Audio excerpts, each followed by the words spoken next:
Good morning, everyone. So a lot of new faces, or almost everyone are new here.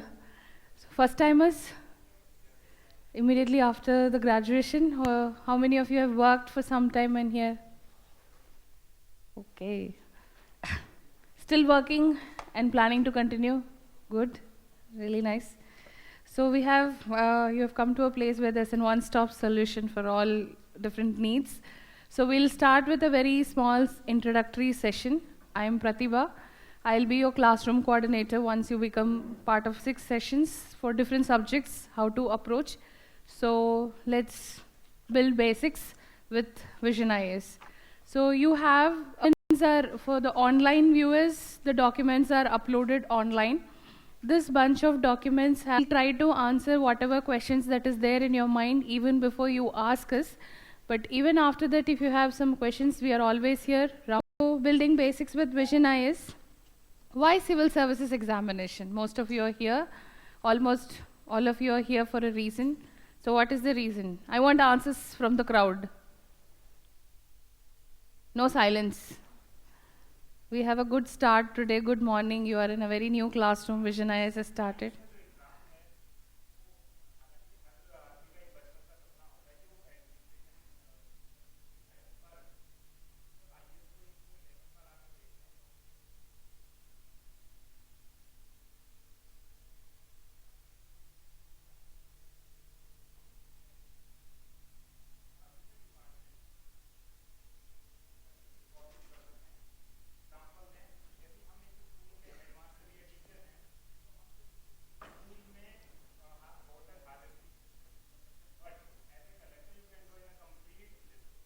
Okay. It is a childhood dream. I think not for all of you it's a childhood dream.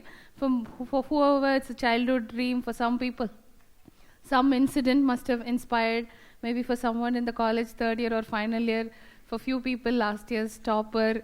We never knew. It's just a small spark that have come inside you. That moment you have decided. But all that spark has joined together and all of you are here today. The reasons are different, but you're here for one single reason, preparing for civil services examination. And this is one small jargon that you have to keep. IAS is not one post.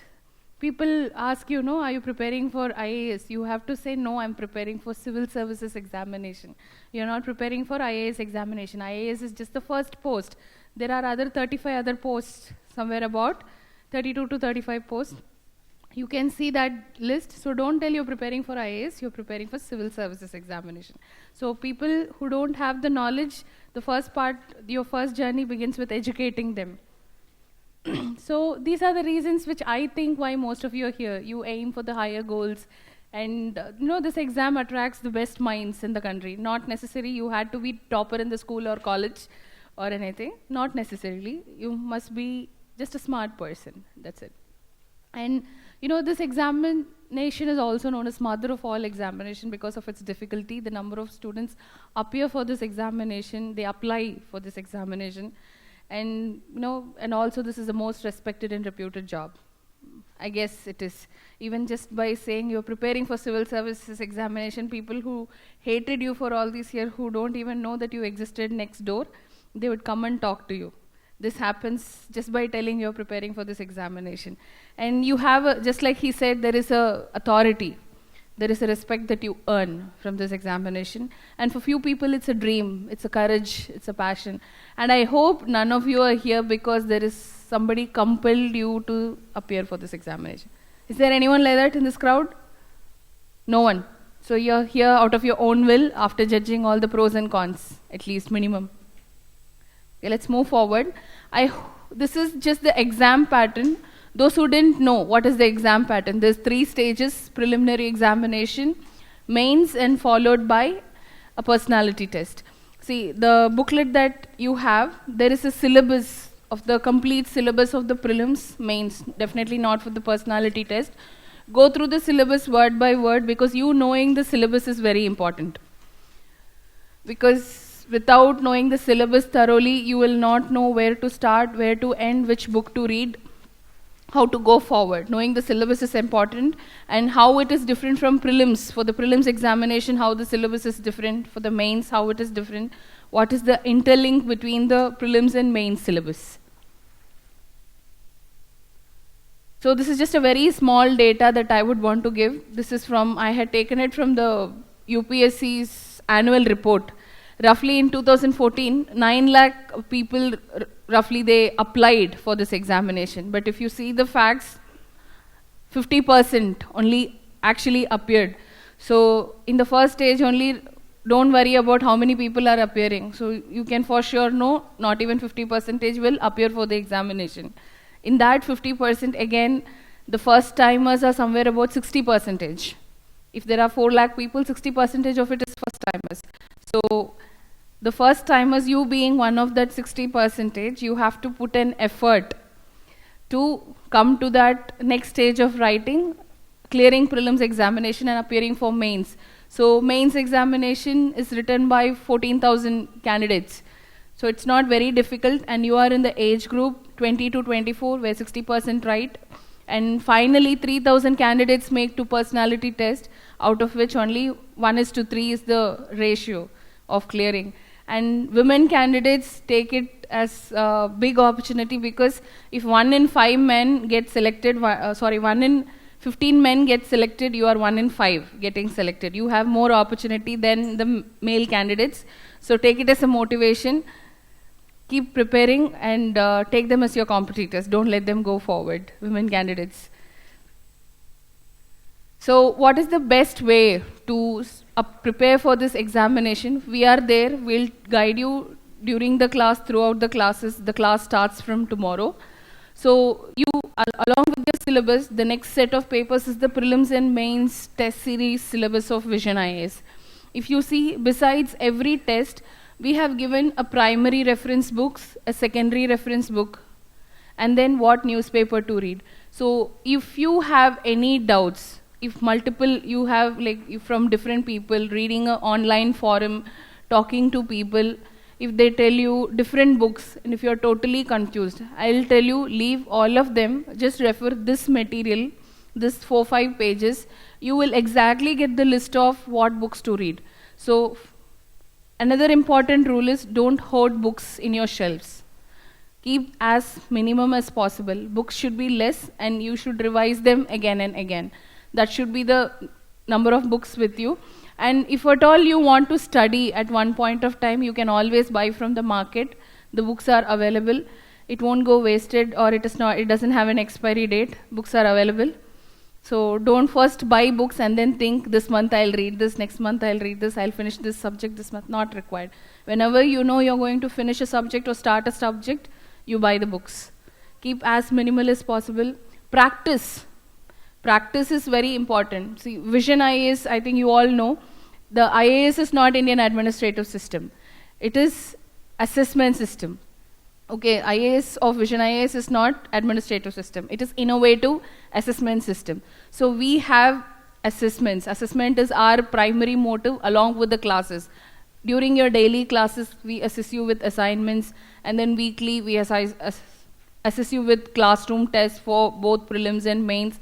And then there will be a regular prelims test and mains test to assess you. So within 1 year, during your classes, along with the classes, if you take our assessments seriously, roughly you will practice somewhere about 7,000 questions of prelims and 1,200 questions of mains.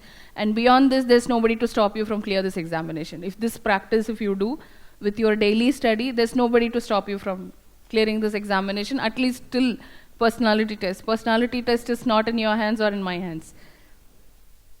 So what newspaper to read, which government websites to see, all it is there. And there will be a session on how to prepare with respect to current affairs, reading newspapers, where you should give importance, what are the things that you have to skip. There will be a session once the class begins. So how to manage time. So I get this kind of queries like examination. So don't stress much, and I keep telling this on every session. People who start preparing for civil services examination, there is a myth that they isolate themselves from the whole crowd. It's not required. Don't do that mistake. Socialize, have friends, because even you need a stress buster. If you keep isolating yourself, you cannot do anything. Talk to people, move around, be active. But be active doesn't mean WhatsApp and Facebook alone. There are other things. Have a very constructive conversation with friends, family, meet them. Don't be like, people don't know, do you really exist for past 3-4 years during your preparation? Don't go to that level. Talk to everyone, keep preparing, motivate others also. This examination is like that. And stay away from rumors, whether optional will be removed, whether any other English again will it be added, or there will be questions on decision making again. Not necessary. See, if you do your job, if you keep preparing, however the pattern is changed, it will not affect you. You will be just confident, whatever it is, I'll do it. So this is the very first day. Start before. It's the right time. So we'll start with next session. We'll start with art and culture and history. And before that, see, there is 3 options for you when you join for classes. One is classes for 2017, 2018 and 19. You have all the 3 sheets in your hand. The difference is in 2017, see, once you become part of this classroom program, you don't have to join any other program of VISION IAS. Everything is included here. You have your test series for prelims, mains, essay, even also for your, you will have, if you're an offline student, you will have access to online classes of current affairs. And we give so much material that you don't have to go for any extra material outside. Okay, more than enough. Just extra material, don't spend your money. If you have more money, just go sit, eat somewhere in the restaurant you like, but don't spend on materials. You will get everything from us. Okay, and in 2018 course, if you join, just that you will be part of the 2017 classroom, but the next year's test series, all the next year's all the test series, next year's all the current affairs program will also be included. And along with this, the support you will get from the faculties. The support faculties are there always. You have any doubt from any test or from any class, you're studying a subject, you're not being able to comprehend, we are there. You can meet them, sit and discuss with them, the cloud that is there in your mind. The same goes for 2019. When you join for 2019 courses, you will get access to 2018 and 19 ka test series, plus the current affairs programs of these 3 years. And the support system will be there for you till somewhere till 2000. Okay. So I'm not exactly sure about the dates, mains examination of that year, but at least till then you will be there. Any queries from your subject sessions? Clear? So nice. So we'll start with history session, and even after the session we are here, and you can come to the office or you can meet here, we can talk. Thank you.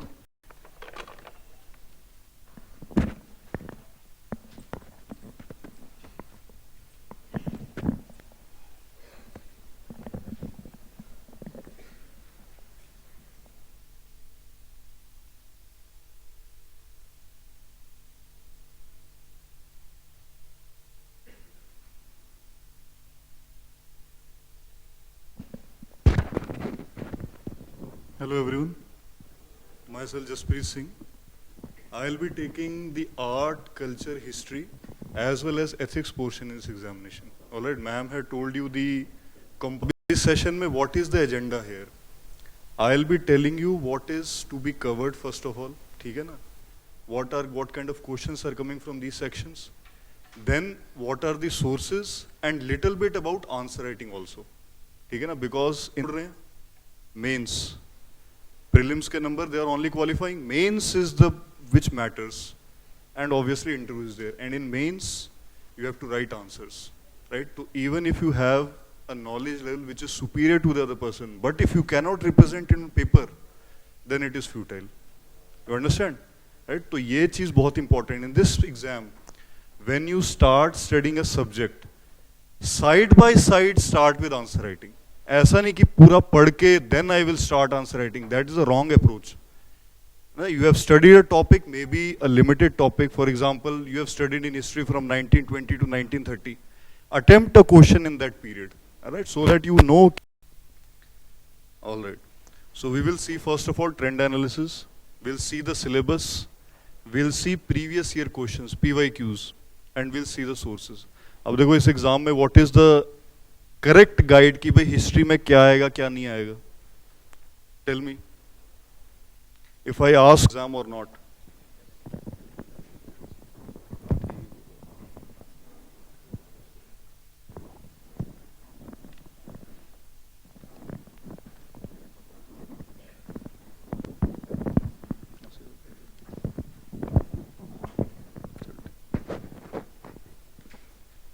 ठीक है, हाँ जी बताओ. Institutes their test series, you are preparing for civil services UPSC का, तो their syllabus and the previous year questions. These are the two most important guiding lights. They will tell you what to study and most importantly what not to study. क्योंकि सबसे बड़ी problem क्या है इस exam की? There is too much to study. है ना, सबसे बड़ी दिक्कत यही है. बहुत सारी किताबें हैं, the book stores are stacked with books and we have to make a differentiation. So that differentiation will come through syllabus and previous year questions. All right. All right, let's see the trend analysis. Prelims देखते हैं, we'll see step by step. Prelims, mains. Now 4 traditional pillars were there earlier: polity, geography, modern Indian history, and economics. If you see the trend, from 2013, culture has gained enormous importance. Again, it has decreased 2015-16. Ancient steady है, 1-2 question आए जा रहे हैं. Medieval 3-4 questions are coming for the past 2-3 years. And modern Indian history is the most predictable. 5-6 question तो फंस ही रहे हैं. Now if I ask you, out of these 4, which one you will attack first? किसको पहले तैयारी करोगे? Modern history, ठीक है? Modern Indian history will do. Why? Because पहली बात तो it is fully fleshed. उसके sources हैं, ढंग से पढ़ने को मिलेगा. And it is coming every year. आएगा ही आएगा question. And more questions are coming. Now after that tell me, अब बाकी 3 में से कौन सा करोगे? Now ancient and culture have a overlap, ठीक है? For example, जो Mauryan age है, sculpture की age है, that will overlap with culture, ठीक है ना? Ancient and culture का overlap है. So our strategy will be कि study topics from culture and ancient combined, so that we don't duplicate our effort. अब आप temple architecture पढ़ रहे हो ancient में, कल्चर में फिर आप you are again reading temple architecture, it is waste of your effort, है ना. Don't duplicate your effort. तो आइडेंटिफाई करेंगे, I tell you how, and then we will study from one source. And lastly we will do medieval. Don't leave out anything. Now in this exam you can't leave out anything. पहले 2 optional होते थे, है ना, तो what people used to do कि दे used to prepare their optional और उसमें तबाही मचा देते थे. तो GS was not that much relevant, but now GS has become relevant, especially at prelims. So we will not leave out anything, even if देखो medieval is very difficult to master, but here also we will prepare in such a way so that at least easy to difficult level, easy to medium level questions we don't miss out. क्योंकि वो सब कर लेंगे फिर आप पीछे रह जाओगे. It is a relative exam, right? We will leave out the difficult part क्योंकि it is difficult to master, but at least easy question कोई है, we will prepare that portion. Got it? All right, let's see mains में क्या हो रहा है. Now in mains, apart from modern Indian history and culture, there is post-independence history as well as world history. ये 2 चीजें pre में नहीं है आपकी, तो additional burden आ गया. But the good news is that if you prepare modern Indian history, it is prepared for mains also. है ना? There is some difference between prelims and mains. For example, in prelims a question may ask कि Gandhi ji was president of INC at which session? 1925, 1926, 1927, 1928. But in mains, they will ask what was the significance of Gandhi ji becoming the president in 1925 session. तो जब आप mains की तैयारी कर रहे हो, obviously prelims is included, है ना. अलग से कोई some facts you have to memorize separately for prelims, I agree. But more or less, if you prepare for mains, you will prepare for prelims. No issues, ठीक है ना. I'll show you how through questions. अब देखो world history 2013 pattern changed, तो उसके question कुछ आए. Post independence history 2013 pattern है चेंज, तो 50 नंबर का आया, उसके बाद गायब हो गया. आएगा इस साल दोबारा से, राइट. तो now we see, if I ask you what is the first priority, in तीनों में से कौन सा पहले करोगे? वो तो कर ही चुके हो, दोबारा दोबारा करोगे. Now which one you will prepare? World history will prepare, it is coming, and then we will prepare post-independence. Now look, in post-independence, sources are bit vague, so we will see how to go about it, I'll tell you. और culture के 2 question आ रहे हैं, culture is coming steadily 2 questions every year, तो culture already we are prepared for prelims, ठीक है ना. तो this is the situation of trend in prelims as well mains for history. Alright, now let's come to syllabus. In prelims, they have given 5-6 words. History of India and Indian national movement. कुछ समझ नहीं आ रहा क्या होगा, right? This is the game UPSC is playing. But if you look at the main syllabus, we can guess. Indian culture will cover salient aspects from art, literature, architecture from ancient to modern times. तो अब थोड़ा समझ आ रहा है कि in culture they will ask art, literature, architecture, maybe paintings, maybe music. These are the different heads they will ask. And what about modern history? They are saying from middle of the 18th century. अब देखो syllabus ध्यान से पढ़ो. Earlier it was middle of the 19th century. तो people used to start from 1857 mutiny. अब हो गया middle of the 18th century, तो 1750 से 100 साल extra it has entered in a syllabus. तो always read the syllabus carefully. So we have to now prepare from 1750 till independence. Contribution of various from various parts, various personalities are there, right? तो personalities हमको prepare करनी है. I'll tell you how. Now look at world history. History from the world will include events from 18th century such as industrial revolution, world wars, withdrawal of national boundaries, colonization, decolonization. Now in history, one common problem people face कि भाई date नहीं याद होता, हाँ, समझ नहीं आ रहा क्या याद करना है. Too many dates are there. Always remember history through a story. Story याद करोगे. अब देखो, they have given these topics in sequential order. First there will be industrial war, industrial revolution. Countries will industrialize. Then there will be race for colonies. तो colonies के लिए race होगा तो लड़ाई झगड़ा आपस में हो रहा है. That लड़ाई झगड़ा will result in world war.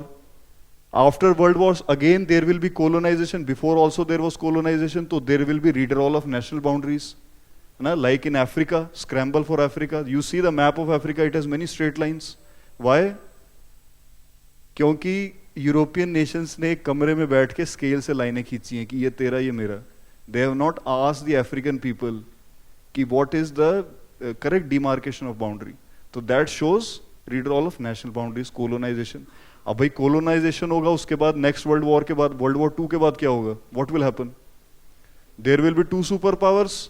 Russia, USSR will support independence of various nations, so then decolonization will happen. So it is a story, right? It is a story. If you remember the story, you will remember everything. Modern Indian history as well as world history both start from a singular date, that is 1453. It is the fall of Constantinople and the beginning of Ottoman Empire. जब Ottoman Empire आएगा वहाँ पर modern day Istanbul है, that is Constantinople. So they will block the Silk Route. That Silk Route will be blocked. Due to that, what will happen? लोग इधर उधर ship लेके चलेंगे कि भी ढूंढते हैं इंडिया कहाँ है. Some will reach America, some will actually reach India. And then when Portuguese will first come to India, उनके पीछे पीछे कौन आएगा? Dutch will come, then English will come, then French will come, then Battle of Plassey will take place. All right. The story है पूरी. It is a story. Remember the story, and you will remember the dates. Got it? All right. Political philosophies like communism, capitalism, socialism, their forms and effect on society. अब syllabus ध्यान से समझो. Why have they written their forms and effect on the society? China is communist. Socialism का ही form है communism. India is also socialist. In US also there are welfare schemes, so it is also kind of a socialist nation.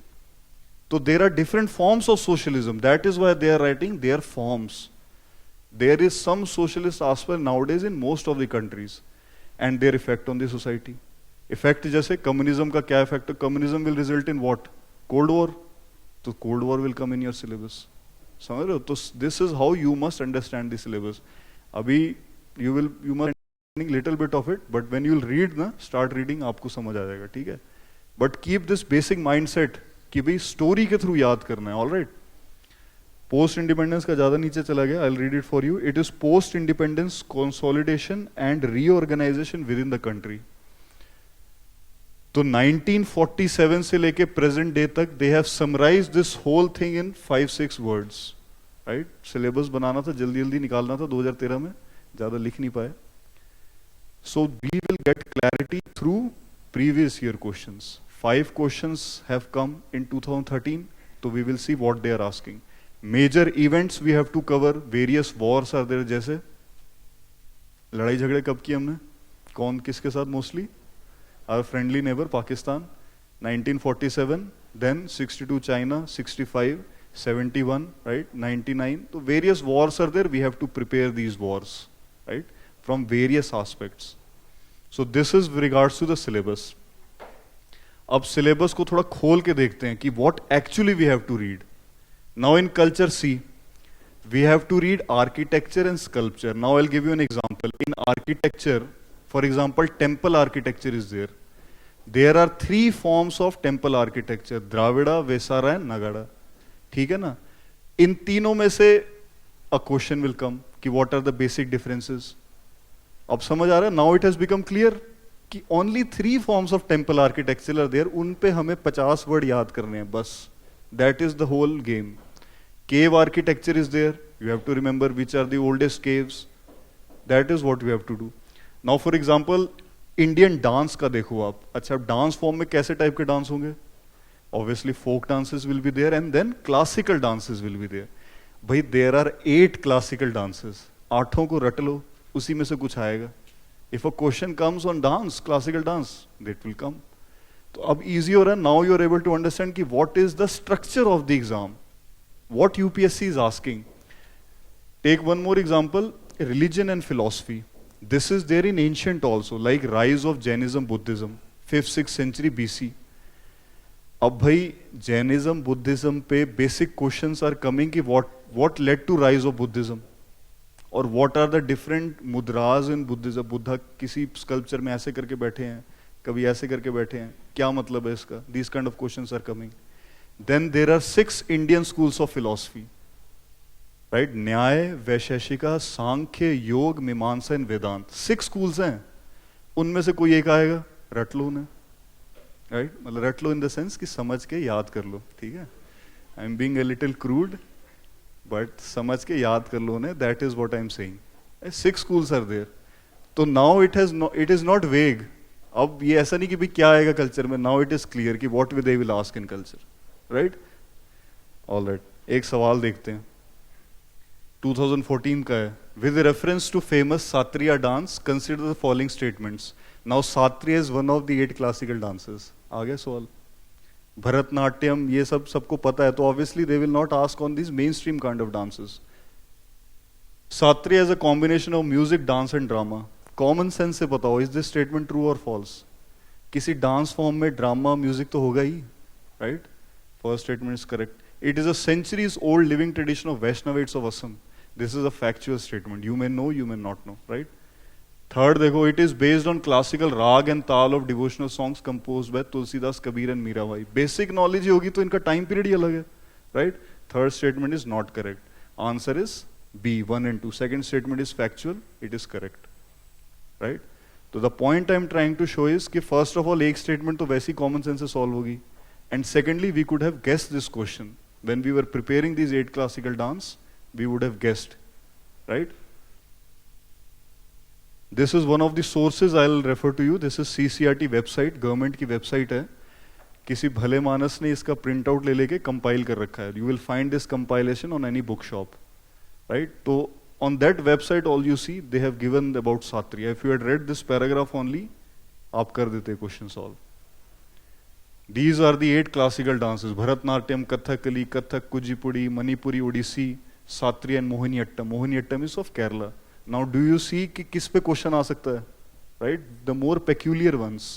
Right, or if a question will come on Bharatnatyam, they will give a comparison कि Bharatnatyam and Kathakali में क्या difference है, finer nuances. Alright, आ जाओ एक और question देखो 2013 का. With reference to Indian rock cut architecture. Alright, there is temple architecture, there is rock cut architecture. Rock cut पे पूछ लिया एक सवाल. फर्स्ट स्टेटमेंट देखो, caves at Badami are the oldest surviving rock cut caves in India. Now tell me, when you will read this topic, obviously you will note down which are the oldest. ये तो fact होगा ही आपके पास, तो you can evaluate this fact, right? The Barabar rock cut caves, by the way, these are the oldest one, Barabar ones, right? Were originally made for ajivikas by Emperor Chandragupta Maurya. I agree, this is a factual statement, right? Chandragupta Maurya नहीं अशोक है. But first statement you could have easily evaluated कि first तो गलत है, बदामी नहीं है. Now if first is wrong, तो A and D are eliminated. अब कौन से बचे, B और C? Which statement is common? 3. 3 evaluate करने की भी जरूरत नहीं है, right? 3 is correct, है ना? Because it is in both the options. At Ellora, caves are made of different faiths. Now tell me if you will read कि भाई in Ellora there are 3 religions का वहाँ पर caves हैं, Jainism, Buddhism and Brahmanism. When you will read this, एकदम से strike करेगा ना आपको, it is a secular aspect of our country, it is important, it can be asked in the exam. So this fact also will be there with you when you will prepare this topic. So you have fact of 1 and fact of 2 and 3, all these facts you have. Got it? So answer here is C, only third statement is correct. You got what point I am trying to make? कि culture is not vague, at least easy to medium level you can easily prepare. छोड़ के मत जाओ कुछ भी, don't leave out anything in this exam. Again CCRT पे if you had read this, एक page में हो जाता है ये. All right, I'll tell you the sources later. All right, अब आ जाओ ancient पे. Now see Harappan Indus Valley civilization. Here questions will come कि भाई यहाँ पर क्या मिला है, लोथल पे क्या मिला है, right? Or what does this signify? Or they will give some descriptive statement regarding Indus Valley कि भाई at that time people used to have level of urbanization, वहाँ पर great बात था. These kind of descriptive statements will be there. Mahajanpads, some Mahajanpads, great kingdoms had risen at that time like Magad. So they will ask what were the reasons for rise of Magad as a Mahajanpad. Some देखो prelims में कुछ analytical questions भी आते हैं and some factual will come. Analytical, I'll give you an example कि why did most of the Europeans first land on the southern part of India? They'll give you first A, because southern part was free, B, because it was on the trade route, C, because Europeans were afraid of Mughals in the north. Some kind of statements they will give. And then factual कैसा आ सकता है same topic पे, which of the 4 landed first on the Indian coast? First they will write Portuguese, second Dutch, third English, fourth French. तो same topic पे 2 type के question बन गए, right? तो that तो यहाँ पर जैसे महाजनपद है, they may ask a factual question, they may ask a analytical question. तो if you prepare in an analytical way, factual अपने आप covered हो जाएगा. Now religious reforms covers Jainism, Buddhism. भाई Jainism, Buddhism culture में भी आप कर रहे हो, यहाँ भी कर रहे हो, तो एक जगह से कर लो एक बारी, duplicate मत करो. This was the point I'm trying to make earlier also. ठीक है? Sangam age, literature का age है, Mauryan age, Mauryan and Gupta age, it coincides with the cultural heritage of India. तो ये दोनों चीजें आपकी overlap हो जाएंगी. Alright, एक सवाल देखते हैं. 2013, with reference to history of philosophical thought in India, consider the following statements regarding Sankhya school. One of the 6 schools, 50 word सब पे हमने समझ के मेमोराइज कर रखे हैं, right? तो we know we can handle this question. Sankhya does not accept the theory of rebirth or transmigration of soul. Now, common sense से बताओ, Indian schools of philosophy में, do you think most of the schools will accept rebirth? है ना? हमको कहते हैं ना कि इस साल चलो इस जन्म में खुशी नहीं मिली तो अगले जन्म में मिलेगी, right? This we hear from childhood.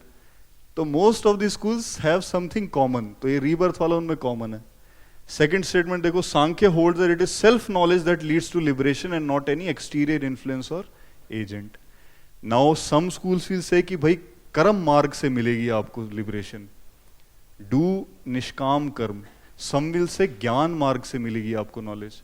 ब्रह्म ज्ञान लो, ब्रह्म का ज्ञान लो, that will give you knowledge, liberation. Some will say भक्ति मार्ग, right? तो ये जो बोल रहा है self knowledge, विवेक ज्ञान, ज्ञान मार्ग it is saying. तो there are some commonalities in the 6 schools, some differences are there. उसी पे question बन गया. Got it? Only second statement is correct here. So answer is B. You got what I'm trying to say? Point समझ आ रहा है? All right. Let's come to now medieval. Now medieval is the most vague, but here also we can easily identify what kind of questions are coming. Now the Mughals will arrive first, right? They will introduce some changes. Then before Mughals also, other Muslims will arise. Then Mughals will come. Vijayanagar Empire in the south will rise. The ascendancy of Mughals will be there. Now question कैसे आएंगे इस पे? That if you see the previous year question, they are not asking any factual question here. For example, they asked what was Ibadat Khana during the time of Akbar? Was it a place of great bath or was it some place where religious discourse used to happen? तो अकबर का थोड़ा सा basic knowledge होगा तो आपको समझ आ जाएगा भाई इबादत खाना क्या है. Similarly Tughlaq came, Tughlaq introduce some market reforms. हर रूलर का एक यूनिक पॉइंट है, उस पे क्वेश्चन आ रखा है कि what market reforms Tughlaq introduced. और now Babur came in 1526. A question came के what was the significance of arrival of Babur in India. तो you see they are not asking factual question कि बाबर कब आया. दे आर आस्किंग कि बाबर के आने से व्हाट चेंजेस हैपेंड. तो इट इज एनालिटिकल क्वेश्चन. तो आप समझ के थोड़ा पढ़ोगे, if you remember the story you will handle this questions. Alright, एक सवाल देखते हैं इसका. Alright, arrival of Babur into India led to introduction of gun powder in the सब कॉन्टिनेंट. क्या लगता है, सही होगी ये स्टेटमेंट? कॉमन सेंस है? हाँ? हंच क्या कहता है? तुक्के भी तो मारने हैं. What do you think, is it correct? मतलब before 1526 there was no gun powder in the सब continent. What about second statement, introduction of arc and dome in the region's architecture? Before Babur there was Central Asian influence, right? तो कुछ arc and domes they introduce. तो second statement तो गलत है. अगर second statement गलत होते either answer is B और C. और third statement evaluate करने की भी जरूरत नहीं है, right? First statement is wrong. Vijayanagar Empire had first introduced gunpowder in this subcontinent, right? Before the Mughals. तो first statement, if you see I will tell you the source. Medieval का अगर आपने थोड़ा सा भी बाबर का पढ़ा होता, you would have been able to answer this question. Alright, so first is wrong, second is wrong, third is correct. Answer is B. समझ रहे हो? You get the point. I am trying to just show कि what kind of questions can come from the different topics. Alright, now the most easiest part, modern Indian history. Easiest क्यों है? पूरी decline of the Mughals, rise of the Marathas, then rise of various other king. भाई लड़ेंगे तो है ही, क्यों लड़ेंगे? Other companies के साथ हो चुकी है फाइट, है ना? With the Europeans, other Europeans, they have emerged victorious. Yes exactly, princely state, local rulers. Maratha से लड़ेंगे, राइट? अवध से लड़ेंगे, बंगाल से लड़ेंगे. तो they will fight, then they will defeat them. वहां पर they will emerge the big boss. Then next what will happen? They have subdued their European brothers, they have subdued the various princely states. अब क्या करेंगे? Boss बन गए. Boss क्या करेगा? Exploitation, बुली करेगा सबको, राइट? तो they will from 1818 when they will defeat the Marathas who were the final big threat to them, from 1818 till 1857 they will bully everyone, है ना? कुछ भी एक्सक्यूज देके they will annex various princely state, Jhansi, Berar, Awadh. तो it will lead to what? Discontent, revolt हो जाएगा. 1857 revolt हो जाएगा. अच्छा, जब रिवोल्ट होगा फिर क्या होगा? What will happen? सप्रेशन तो हो जाएगा. Independence. Now the people will realise कि भाई कब्जा हो गया, we have been subdued, foreigners have captured us. Then there will be rise of nationalism. तो 1885 में क्या होगा? Indian National Congress will be formed. तो 1857 के बाद when this feeling will emerge, it will lead to a pan-Indian organization. 1885 INC. Story बन रही है. In the story itself, dates are known, right? So this is how you must remember history. This is a short session, but this is how you have to remember everything. Now here there are certain topics. For example, ये देखो miscellaneous में लिखा है reforms and acts. So now when the Britishers have come here, like East India Company is there, तो various reforms will be there, जैसे regulating act आएगा पहले, फिर पिट्स इंडिया एक्ट आएगा 1784, right? Then various charter acts will be there which will regulate the behaviour of the company. Remember these whole acts in a series: 1773, 1784, 1813, 1833, 1858, then 1909. Before that, Indian Council Acts are also there. 1919, 1935. ये पूरा एकदम remember them in a singular manner. और इसी में से एक question prelims में आ जाएगा. For example, 1909 Act.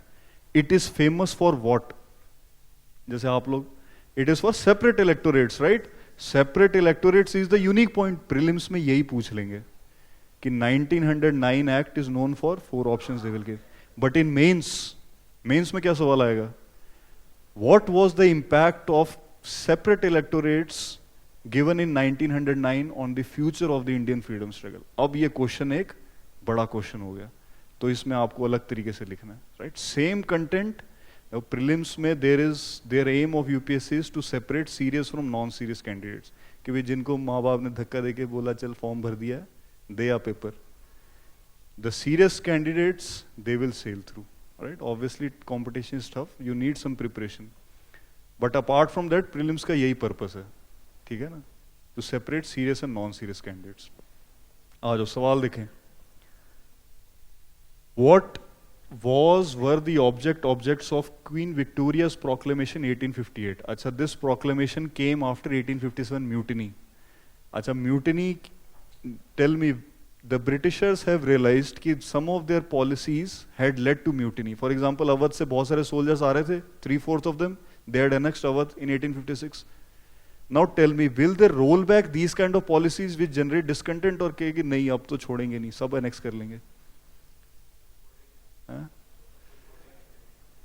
Britishers were smart people, right?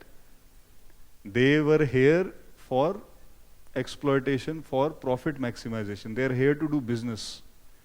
If they can do it through indirect rule, they are happy.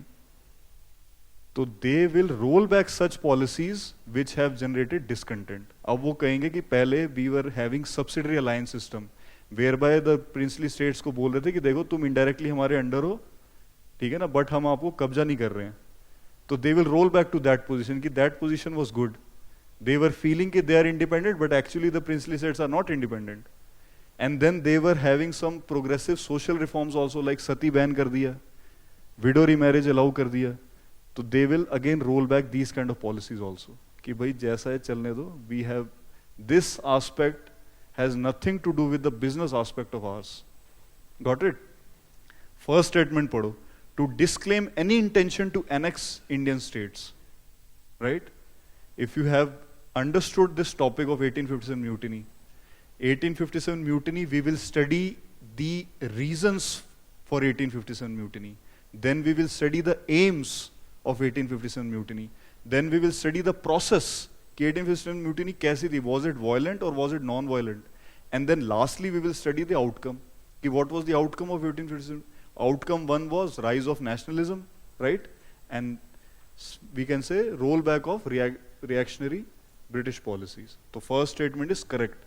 Second, to place Indian administration under the British crown. By earlier it was East India Company. ना British Parliament directly नहीं rule कर रही थी. But अब वो देखेंगे कि ये मूर्ख लोग तो एकदम they are incompetent people. They almost led to the loss of our most prized colony. तो they will replace them कि तुमसे ना हो पाएगा, we will directly do this, right? तो second statement is correct. Third statement, to regulate East India Company's trade in India, no, this is wrong, right? East India Company का role totally diminish हो चुका है, this third statement is wrong. तो answer is A. But the point I am trying to say is कि this could be solved very easily if you understood the topic. ठीक है, समझ गए? All right, ये आ जाओ. With reference to Rowlatt Satyagraha, which of the following statement, this is a bit of a factual question, but I want to demonstrate one point through this question. Rowlatt Satyagraha took place in 1919. Gandhi ji had arrived here in 1915. 1916 में Home Rule League movement हुआ था, but Gandhi didn't take part here, क्योंकि तब World War I चल रहा था, and he was saying कि we should not take advantage of British at their weak moment. तो Rowlatt Satyagraha was against some very draconian laws which had curbed civil liberties. ठीक है, तो उसके लिए किया था. फर्स्ट स्टेटमेंट देखो, Rowlatt act was based on the recommendation of sedition committee. Totally factual. पता है तो पता है, नहीं है तो नहीं पता, भगवान भरोसे, राइट. चलो छोड़ते हैं इसे, आगे देखते हैं. In Rowlatt Satyagraha Gandhi ji try to utilise the home rule league. अब गांधी जी ने पार्टिसिपेट तो नहीं किया, right, but he utilise the members of Home Rule League. It had dissipated in 1918, that movement, and he said कि you now participate in Rowlatt Satyagraha. So second statement is correct. Third statement, demonstrations against the arrival of Simon Commission coincided with Rowlatt Satyagraha. Simon Commission कब आया था? 1927 constituted, 1928 it arrived in India, और ये Rowlatt Satyagraha कब हो रहा है? 1919. तो even if you have basic knowledge of timelines कि भाई when this event took place, third statement is wrong. तो third को eliminate करते ही answer is either A or B. तो first statement we need not evaluate, it is correct. Which was a very factual statement. तो UPSC has given you some kind of चोर दरवाजा कि अगर आपको नहीं भी पता factual, it's okay. But if you have some basic knowledge of the timelines, you can solve this question. Got it? So answer here is B. Second is correct. Understood? So in prelims you see what is happening. ऊपर से पूछ रहे हैं सब, right? They are not diving very deep. All right, now let's come to mains part. This was prelims come mains, culture and modern history part. अब world history में क्या है?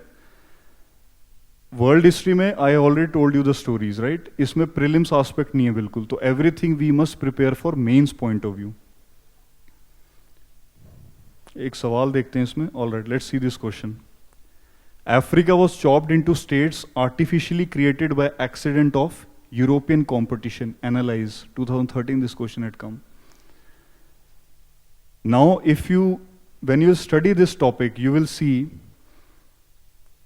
that British were the first to usher in industrial revolution. पहले वो करेंगे.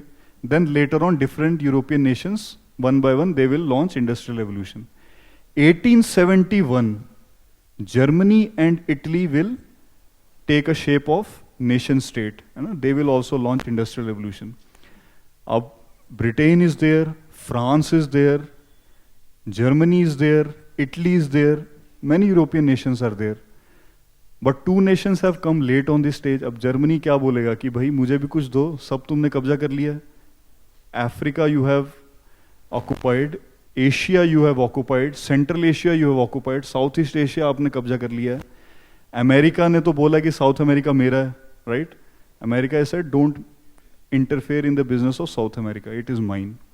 तो Germany has no space to colonize, तो some kind of rivalry will start there. तो then in 1885 Britain will call France and Germany and they will say कि देखो लड़ो मत, this is a map of Africa, bring a scale and we will draw some lines. This is yours, this is mine. Right? So this is what this question is about. कि Africa was chopped into states artificially created by accident of European competition. And this is one of the main topics of colonization. When you will study colonization, you will study colonization in South America, colonization in Southeast Asia, colonization in Pacific, and colonization in Africa. तो Africa के colonization पे they have asked a question. Got it?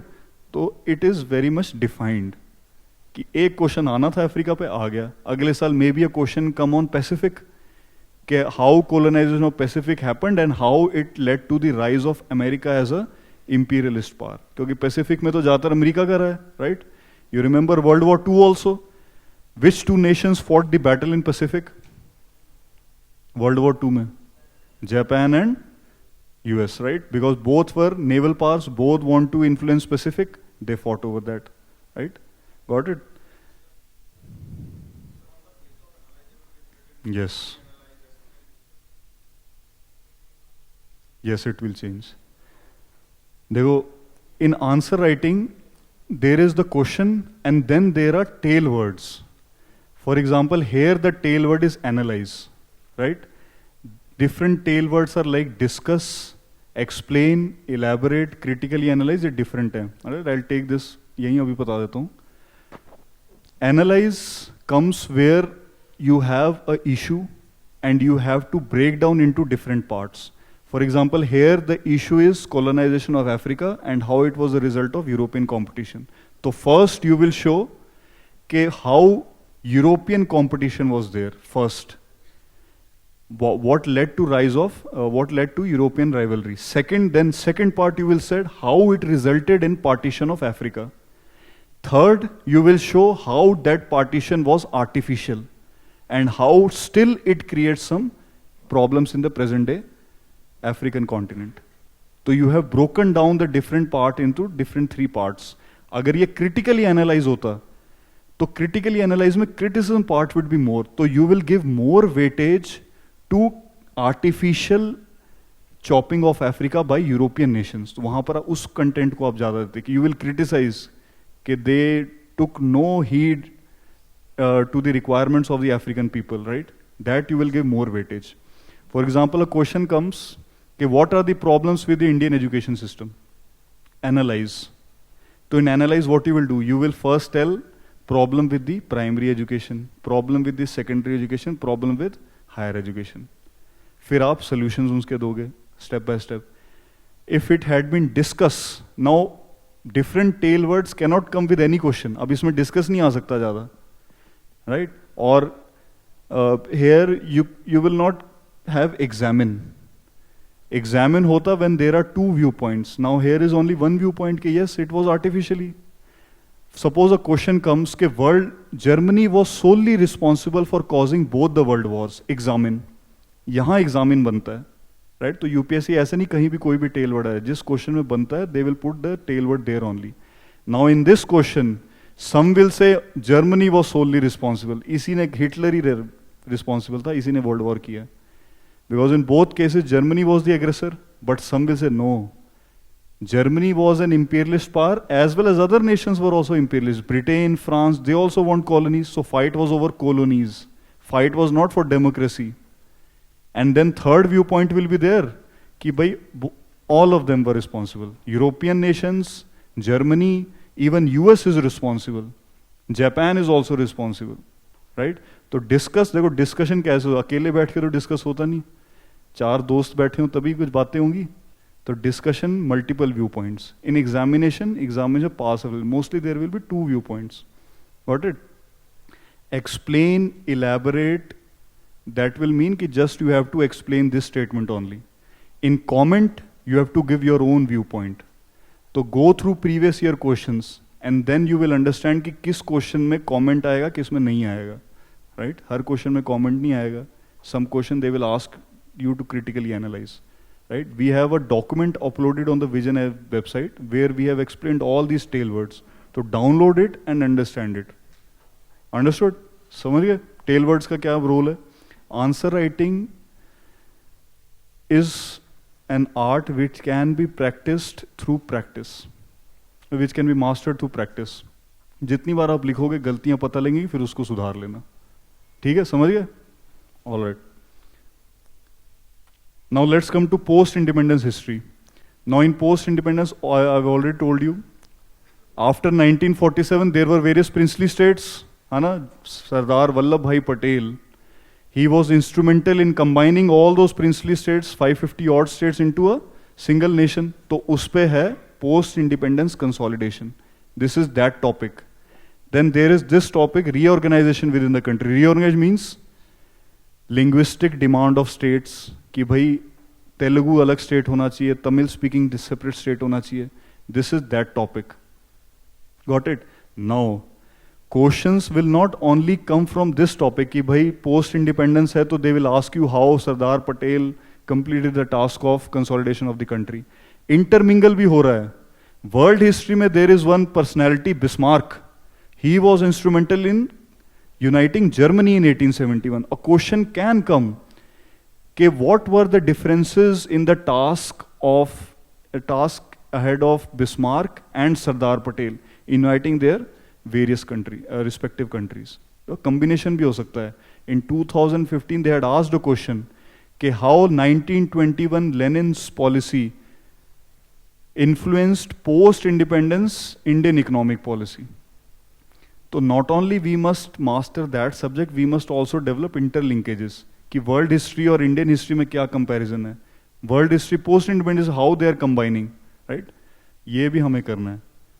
तो develop this mindset when you read, go through the syllabus or go through the content. समझ रहे हो? In this class, the basic aim of my is to tell you what are the trends and how to go about studying the subject. समझ रहे हो?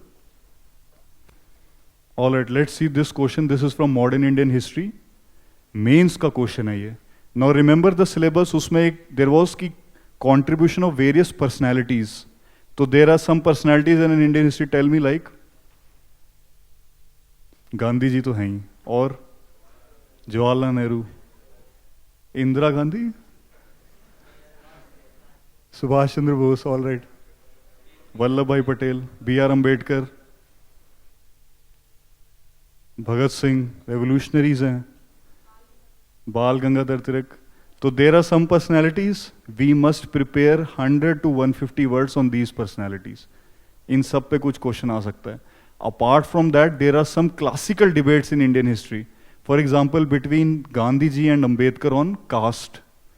Gandhi ji had the view point कि caste is a degraded form of Varna system. तो caste गलत है लेकिन Varna system is good. Ambedkar is saying caste as well as Varna, both had to go. If we have to end caste discrimination, both these have to go. They have their various viewpoints. Then there is one more classical debate between Gandhiji and Nehru on role of state and religion. Gandhiji said that religion should have some influence on role of state. Ram Rajya, he has this philosophy of Ram Rajya which is equivalent to good governance. Nehru said no. Religion should be regulated to private sphere. तुम्हारा personal matter है ये. State के अंदर religion should have no role. तो there is this classical debate. तो there are some classical debates और उसी में से एक debate पे this question had come in 2015. Mahatma Gandhi and Dr. B.R. Ambedkar, despite having divergent approaches and strategies, had a common goal of amelioration of the downtrodden. By downtrodden they mean the Dalits. Elucidate, explain, elaborate, they all mean the same कि you have to explain this statement only. इसको अच्छे से explain करो. अब मुझे एक बात बताओ, what you will write first in this answer? In the answer has some parts. First, what you will write in this answer? Yes, exactly. First tell कि what were their different approaches. पहले ये बताओ कि भी गांधी जी कहते थे वर्ना system is good because it gives you job security. तो कोई entrance लिखने की जरूरत नहीं है, right? You will get the job and the time, the spare time which you will get, utilize it on spiritual enlightenment. Ambedkar said no. It hinders entrepreneurship. आपके talent के हिसाब से आपको job नहीं मिल रहा है, right? They have some different. This is a whole debate. Next, what you will write down? Common goal. Obviously, question में ही लिखा है. अरे structure of the answer is there in the question itself. Write their different approaches. Put a heading. Different approaches. Write points. Gandhi ji. Then write Ambedkar. Then put another heading. Common goal. What is their common goal? Obviously, both of them wanted that Dalits should be empowered. Caste discrimination should end. So Gandhi ji said कि हृदय परिवर्तन के through we will achieve this. Through persuasion, change of heart. Ambedkar says ऐसा कुछ नहीं होता. There is no हृदय परिवर्तन. Make a law. If someone breaks the law, break him. Right? This is Ambedkar's approach. So they had common goal, caste discrimination, but approaches are different. So Ambedkar ने constitution भी draft किया. So he had put an article there also, right? So you see the examples. So the point I am trying to make in modern Indian history, there are some classical debates and UPSC had asked a question on one of those debates. आप prepare करोगे topic तो आप ये prepare करोगे, right? So it was easy to handle. I had written a sample answer here also. देखो, heading डाल दो. Differences between their approach. Legal versus persuasion. Gandhiji supported Varna system. Ambedkar wanted annihilation of caste. And similarities in approach. Both wanted Dalits to educate themselves, empower themselves. Both wrote journals. Gandhiji wrote Harijan, he wrote Bahishkrit Bharat. Right? So there are similarities. And lastly, in answer writing also, na, you should have some conclusion also. एक छोटा सा एक line लिख दो. In answer writing, there are three parts, and I'll tell in every class. First is the introduction. It is like घोड़ चढ़ाई. अगर ढंग से नहीं चढ़ोगे, समझोगे नहीं क्वेश्चन में क्या लिखना है, don't introduce well, तो गिरोगे, घोड़े से बेइज्जती हो जाएगी. Then it is the barat, second part, which is content. भर भर के आनी चाहिए बारात एकदम, तभी successful होगी marriage. And then lastly is the conclusion. Conclusion is like विदाई. It should be short and sweet, right? ताकि सबको लगे हाँ भी अच्छा. ज़्यादा भी रोना धोना होगा तो अच्छा नहीं है, frustrate हो जाते हैं लोग. तो conclusion should be short. All right. So put an introduction, put content, and put conclusion. Simple answer writing, right? All right. These are the sources. If you want to note down, you can note down. Otherwise, this slide will be available on the VISION IAS website. Culture में first source I'll tell you this NCRT, class 11th, new NCRT, Introduction to Indian Art. First go through this NCRT. It is a very good NCRT. It covers most of the aspects of culture. You will have a basic understanding. Then go for ccrt.gov.in. Go to any bookshop and say कि भैया CCRT दे दो. They will give you the compilation, right? These two will suffice. They will give you a basic standing of culture. And I'll tell you, before going through culture content, go through the questions. पहले question देख लो फटाफट. जब हम छोटे होते थे, when we were in 8th 10th class, so we used to read the lesson and then we used to attempt the questions, and questions were from the lesson. So they were good times. Now we are living in bad times because we don't know what the lesson is. So we must first go through the questions and then design the lesson accordingly. कि भाई ये सवाल आ रहे हैं, अब मुझे ये पढ़ना चाहिए. So go through questions of culture, modern Indian, and understand ki what kind of questions are coming, and then when you will go through these books, you will understand कि temple architecture से 4 बार question आ रखा है. This is important. Got it? Then this reference book is there, Spectrum Facets of Indian Culture. It is a kunji type, a guide type, right? It's difficult to digest. So use it as a reference. Nothing more than that. Ancient history, this old NCRT is there, class 11th, R.S. Sharma. And medieval ki again, old NCRT, Satish Chandra, class 11th. The aim should be to digest stuff, understand stuff, store them in a proper structure in your mind. तभी समझ आएगा अच्छे से. Then modern Indian history, I will suggest first go through this old NCRT class 12 Bipin Chandra. जिसने अभी तो कुछ नहीं पढ़ा, कोरा कागज है जो. First go through this NCRT, right? And then supplement it with this Spectrum Modern India book. This is again a Kunji type book, but it has all the facts. So whenever you are not able to understand something from this Spectrum book, तो refer to NCRT, वहाँ से story समझ आ जाएगी, और facts सारे Spectrum में दिए हैं. Now there are some reference books also, जैसे Bipin Chandra Indian Before Independence. This is a ग्रंथ. मान लो some topic is not properly given in Spectrum, or you are not able to understand, then go for this reference book. There is one more book, Place to Partition. This was referred by 2013 topper Gaurav Agarwal. He found it very useful. You can use this also as a reference book. The aim should not be to cover books. Aim should be cover syllabus. हमें topics करने हैं, book नहीं करना, because book का तो end नहीं है. We must cover the topics. All right. World history, you have two options. Either you go for VISION IAS material. They have made a material from combining all these sources. ठीक है, coaching का देखो पहली बात तो क्या काम है? What is the role of coaching? To make your job easier. If जैसे newspaper आप पढ़ते हो रोज, you are making notes, है ना? तो what is the use of coaching? Coaching notes बना रही है newspaper से. Use those notes and see if they have not covered some topic, if they have left out some topic from that month, then make notes of that topic. Duplication मत करो effort की. Now they have prepared a syllabus material on world history, उसको देख लो. If you feel कि some topic is missing from that material, then prepare that topic separately, right? So don't reinvent the wheel. Before you, many have come and they have prepared for this exam, right? तो first second attempt में जो लोग clear करते हैं, they mostly don't make their own notes, right? Use ऐसा नहीं कि notes ही नहीं बनाने हैं. Don't go for extremes. Buddha ने अपनी फिलॉसफी में कहा है, take the middle path. Don't make notes ये भी नहीं करना है and make all the notes yourself, ये भी नहीं करना है. Take the middle path, choose the best and go ahead. Alright, ये एनसीईआरटीज आप कर सकते हो 11th, 9th, 10th and 12th की अर्जुन दे, और you can go for Vision IAS material. This Norman law NCERT is there, this is a book, ये reference की तरह आप यूज करना इसे. And then class 12th contemporary world politics is there. It will cover period from 1960 and beyond. वो चीज़ नहीं covered है NCERT में, ठीक है ना. तो आपका पूरा from industrial revolution till 1990, fall of breakup of USSR, everything will be covered. Post independence ज़्यादा नीचे चला गया.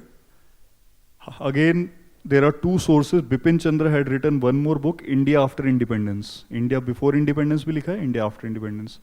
Similarly, Ramchandra Guha has also written a book, India After Gandhi. So both these books think about basics. जब आप पूरा कुछ पढ़ लोगे, then everything will fit into a picture. Now when you are saying कि मेरे को कुछ पता नहीं है 10वीं के बाद, तो go for that portion which you have most interest. Right? That is how you kickstart your preparation. Remember, in this preparation there is going to be one or the other portion जहाँ आपको बिल्कुल interest नहीं होगा. Right, for example for me it was geography. Last year I fortunately crack this exam, तो I was selected for Indian police service. तो geography पढ़ने में मौत आती थी एकदम, बट पढ़ना तो है ही. There is no choice, you have to study. You got the point, there is no choice, you have to study. But what you can do is you can make your job easier by studying something which you have interest. For example, you have interested in Indian geography, तो Indian geography शुरू कर लिया, फिर world geography शुरू कर लिया. Got it? Find a way to overcome the obstacle, right? You have to find a way. All right, let's come to ethics.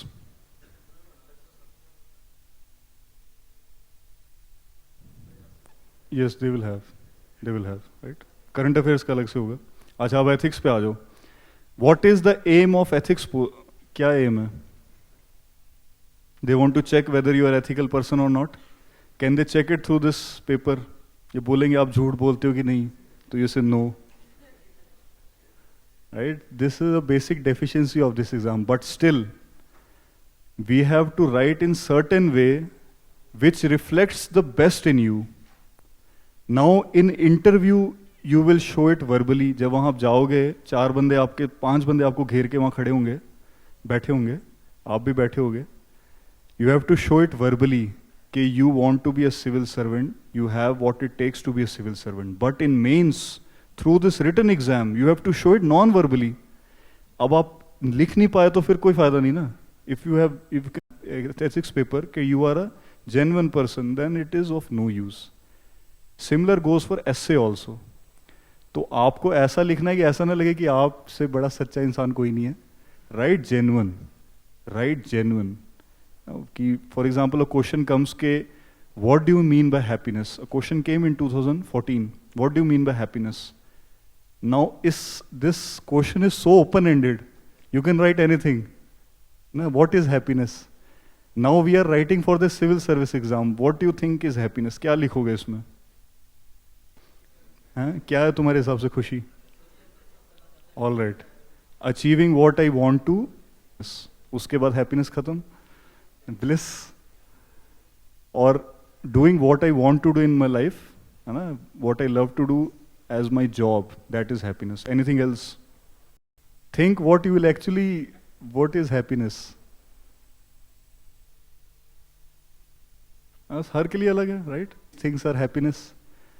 But you are going to be civil servant, तो what you will write?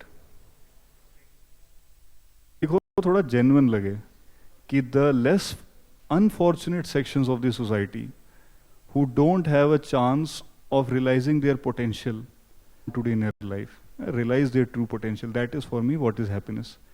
I have seen answers of those who had qualified. Some had written ke my mother is mostly alone at home because my father is away on job, and we are also out, the siblings are also living outstation because कोई कहीं पढ़ रहा है, कोई कहीं पढ़ रहा है. तो when I call my mother back at home and talk to her for half an hour or 1 hour, that is for me is happiness because it brings a smile on her face. ये भी लिख सकते हैं, है ना, genuine भी लग रहा है. तो इट इज़ नॉट कि एकदम ग्रैंड लिखना है. Write something which is genuine. This is the ethics paper. You have to find yourself कि ये मेरे लिए चीज़ है, और वो एकदम जेन्युइन लिखो. You will fetch marks. And obviously एकदम भी जेन्युइन मत, कुछ एकदम से इमोशनल मत लिखो. Stay in limits also. कुछ भी मत लिख देना. That is the ethics paper. Now in ethics there are two parts. One is theory portion and other is the case study. देखो सिलेबस पढ़ो. सिलेबस से काफी कुछ पता लग जाता है. This paper will include questions to test the candidates attitude and approach to issues relating to integrity, probity in public life, and his problem-solving approach to various issues and conflicts faced by him in dealing with society. Questions may utilize the case study approach to determine these aspects. The following broad areas will be covered. Ethics and human interface. Essence, determinants and consequences of ethics and human actions. Dimensions of ethics. For example, some will take a utilitarian approach. कि if this action brings happiness or brings, how come? In public, there is more business-like approach. You must be disciplined. You must be on time. Now, you must have efficient approach. You must be committed to your work. In private, there are something different, right? There should be compassion for your family members, right? Empathy. These kind of things are there. Role of then human values, lessons from lives and teachings of great leaders, reformers and administrators. Great leaders जैसे, हाँ जी, महात्मा गांधी तो हैं ही हैं, right? Don't forget him in this exam throughout the preparation. What else? Abraham Lincoln, Gautam Buddha. तो have a mix of international and national personalities. थोड़े से international ले लो, थोड़े से नेशनल ले लो. Prepare some words on them. If a question comes you can utilise those materials. Reformers and administrators. तो एडमिनिस्ट्रेटर्स में Google and find some civil servants like T.N. Session. He was a great civil servant, instrumental in reforming the election process. तो Google करके कुछ administrators, Indians as well as international celebrities, दोनों का mix कर लो. Role of family, society and education institutions in inculcating values. तो family is the first institution we encounter. Family का बहुत role रहता है. फिर स्कूल में कैसे, how they instill ethical values. School में कैसे करते हैं? If लेट आते हैं तो बाहर खड़ा कर देते हैं, right? Discipline, timeliness, then cooperation. There are many team games we play through sports.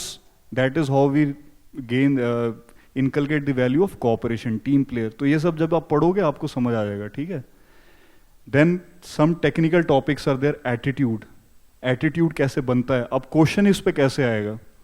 Question comes कि there in the Indian society there is a prevalent patriarchal attitude which discriminates against women. Give some examples. Also suggest steps how you will change this attitude in the society. समझ गए? तो theory है, that theory will you have to implement in the questions. तो attitude कैसे change होता है? How will you change? Give some कुछ layman sense में बताओ. How will you change this attitude? Creating awareness. First of all उनको बोलो कि देखो तुम discriminate कर रहे हो, don't do it. Sometimes they even don't know it. It is so routine in their life कि उनको लगता है ऐसा ही होता है. First of all, awareness. और educating masses, same awareness. Making law, all right. Extreme discrimination can be reduced through law. What else? Huh? क्या? Empowerment, all right. Make some laws so that favorable environment is created whereby they can realize their true potential, right? For example, as a metro में seat they the, so safe transport is there, right? Or creating role models, right? Role models inspire not only the girls, also their parents. कि if she can do it, why not our daughter, right? So there are various ways through which we can change the attitude. So theory is linked to questions in this way. तो जब भी आप कोई चीज पढ़ो, question देखो, how questions are coming and link them. Then aptitude and foundational values of civil servant: integrity, impartiality, non-partisanship, objectivity. These values should be memorized by heart. And there are some differences also, like honesty और integrity में क्या difference है? Honesty is कि I will not take bribe. Integrity is कि I will not take bribe and I will also not let others take bribe. That is integrity. Integrity is beyond honesty. समझ लो, दूसरों को भी खाने नहीं दूंगा. This is the way of integrity. So you must have some basic differences between these values, right? All right. Public civil service, status and problems, ethical concerns and dilemmas in government and private institutions, laws, rules and regulations, and conscience as sources of ethical guidance. Now when you will join as civil servants, inshallah, sabke sab, so there you will find code of conduct which will guide your behavior. That you must not take dowry, you must not mistreat your family members. Some rules are there. So they guide your behavior, they guide your ethical behavior. But many times the rules are not sufficient to guide your. So in that case, क्या होगा? Conscience, आपके मन की बात, मन की आवाज, that will tell you what to do and what not to do. And sometimes conscience tells something else and code of conduct tells something else. समझ रहे हो?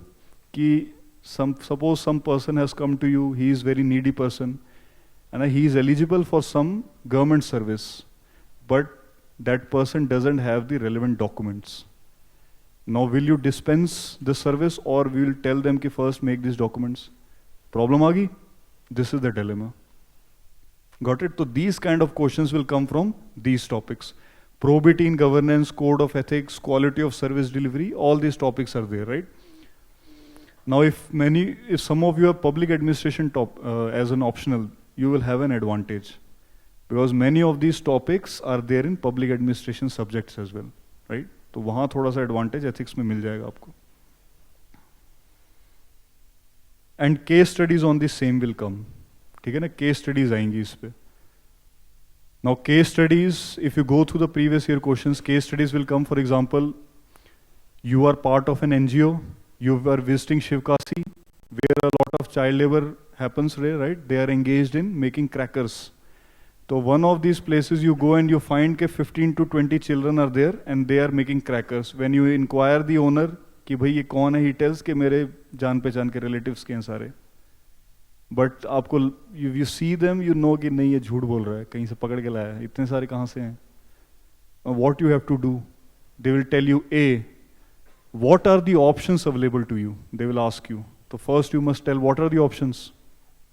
Either you can report to police, or you can report to your NGO and tell them to rescue the children, or क्या कर सकते हैं?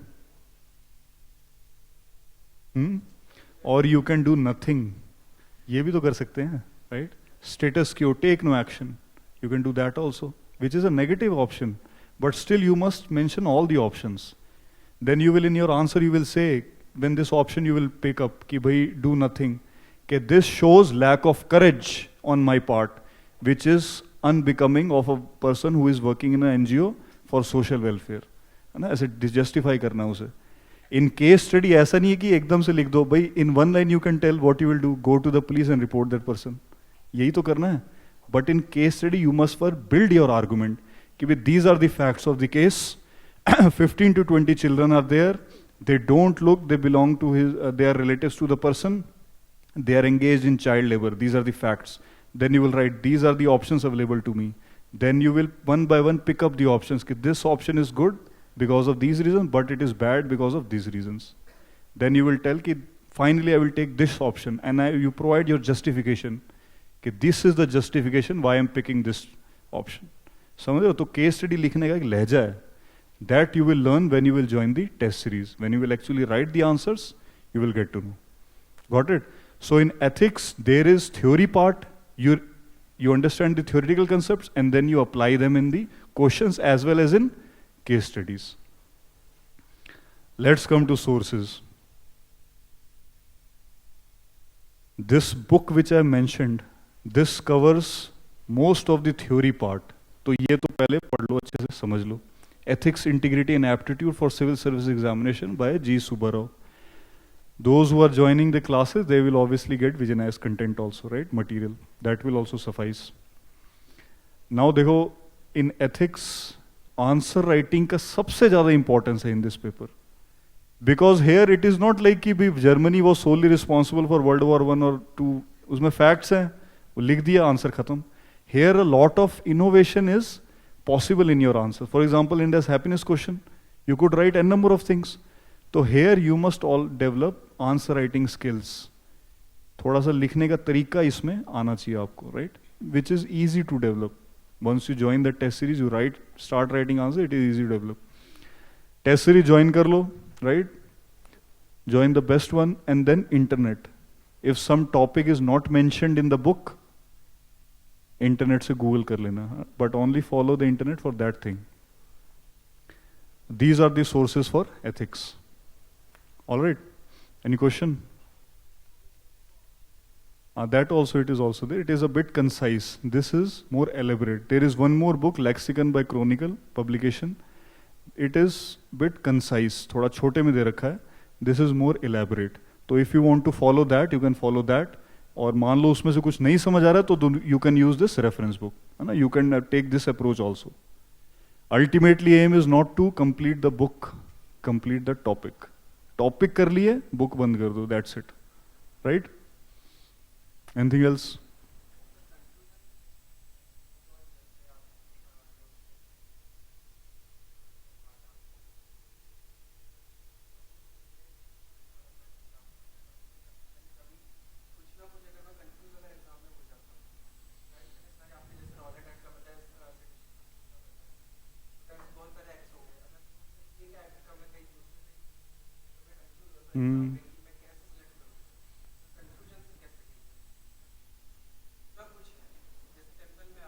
ठीक है, I got your point. He is saying I am getting confused, which is very normal because in this exam you have to study polity, history, geography, science and tech, economics, current affair. 36 चीजें आपको पढ़नी है. Confusion is guaranteed. The only way to tackle confusion is through multiple revisions. बार बार वो चीज पढ़ोगे, बार बार समझ आएगी. There is no other way. First of all, when you are reading it, एक exercise करना हमेशा. When you read something after 1.5 hour, इससे ज़्यादा we cannot concentrate. Close down everything and recall कि what I have studied. अच्छा, मैंने regulating act पढ़ा, फिर मैंने 84 act पढ़ा. Recall things. That way those things will remain permanent in your mind. और देखो कितना टेंशन होगा दिमाग में. एकदम, क्योंकि याद नहीं आएगा, दिमाग पे टेंशन डालना है. तो this exercise you follow, and after that multiple revisions. Multiple revisions, that is the only solution. Then you will not get confused. Got it? The only reason for confusion is because first of all, आप बस आंखों के नीचे से निकाल रहे हो, समझ नहीं रहे हो, you are not digesting it. And second, revision is not proper. समझ रहे हो? देखो इस game में end game is this only. Now mains is from 3rd December. You have to revise history, polity, economic, geography, सब कुछ revise करना है. Then you have to revise your optional, and you have to revise ethics also. So in 10 days you have to revise everything. This is the end game. So revision will happen when you have already revised many times. Got it? All right. This is for you. Bruce Lee has sent you a message. Huh?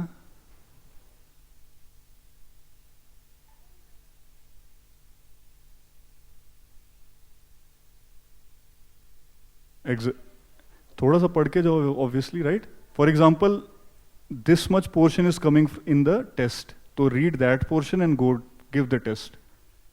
Don't wait कि मैं पूरा ethics complete करके then I will start giving text, or I will read whole of modern Indian history and then I will start giving test. Write test straight away. Write the tests. एक hesitation है हमारे अंदर कि भाई कम number आएंगे तो बेइज्जती हो जाएगी. भाई बेइज्जती तो तब होगी ना जब सिलेक्शन नहीं होगा, right? That is more important than this short term बेइज्जती. Long term बेइज्जती से बचना है तो start writing test. All right? Yes. Case studies के लिए भी it will suffice. Start writing for that. कुछ नहीं है. All right. I fear not the man.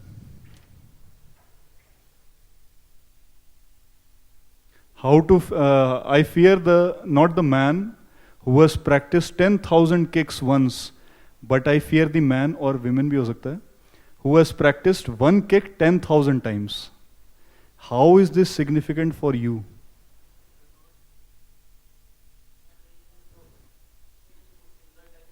Yes, UPSC doesn't fear the aspirant who has read 4 or 5 books but once. They fear the aspirant who has read 1 or 2 books multiple times. Right? To read multiple times, multiple revision, that is the only goal. It is a very simple exam.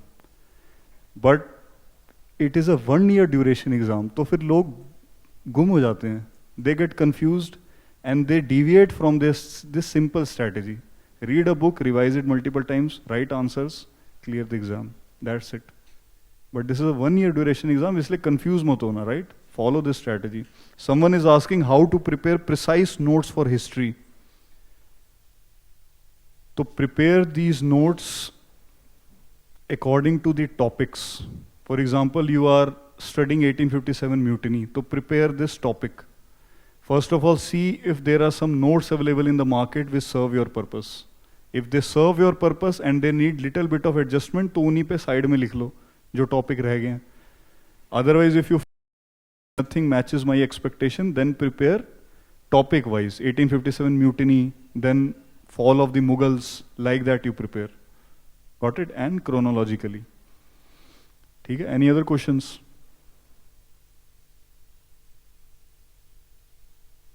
And no questions? हाँ जी पूछिए. Yes. All right. Nitin Singhania is one more source for culture. Either you refer Nitin Singhania or refer CCRT. ठीक है ना? एक ही चीज करना, दोनों मत करना. Don't duplicate your effort. If you want to refer Nitin Singhania, it's okay. You can leave CCRT. All right.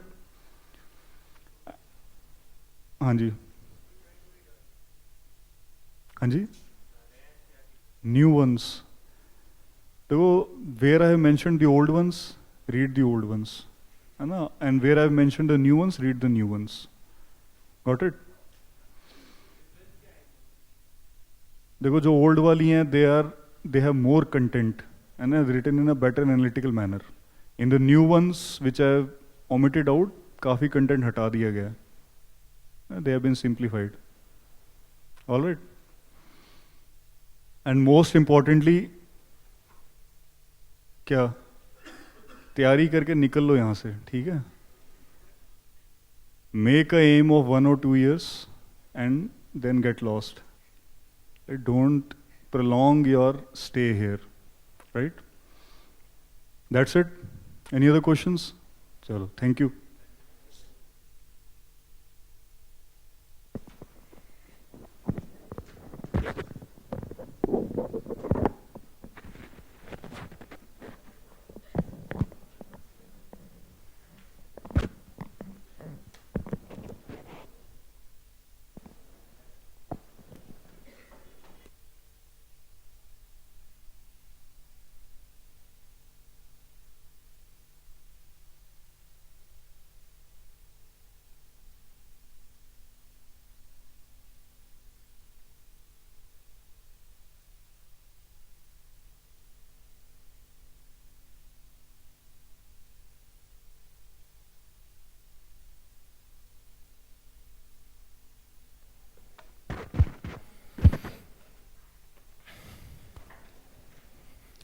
Good afternoon.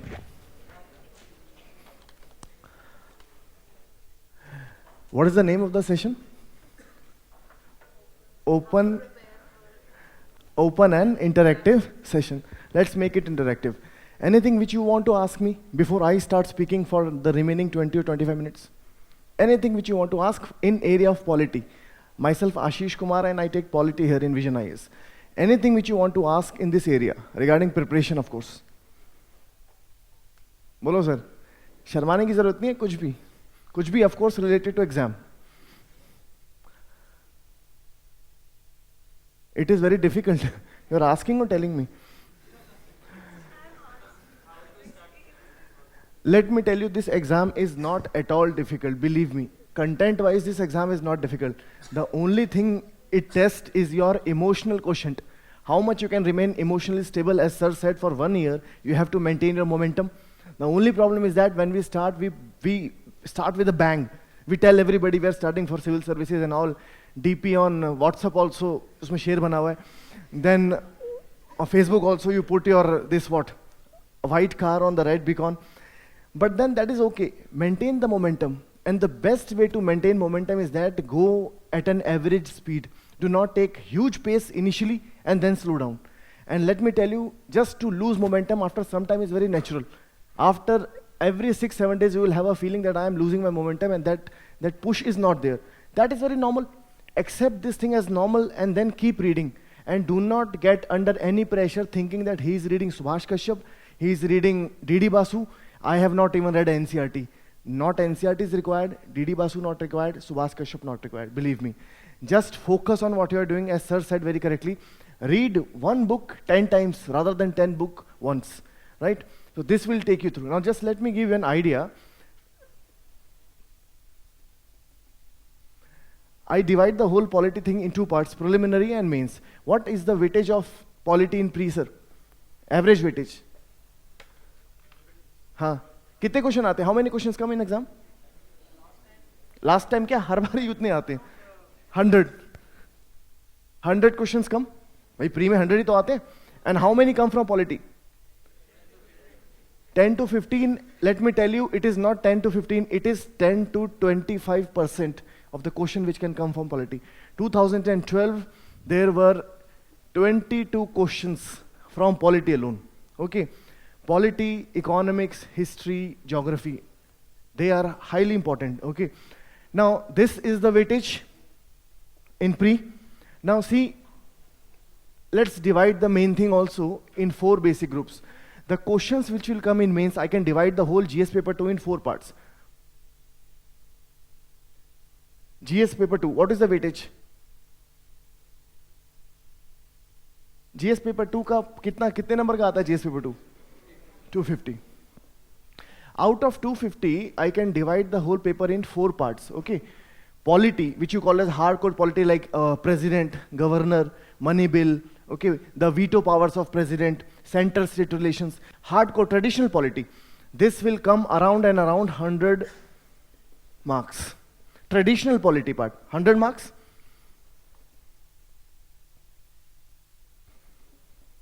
Governance. What is the weightage of governance? Approximately?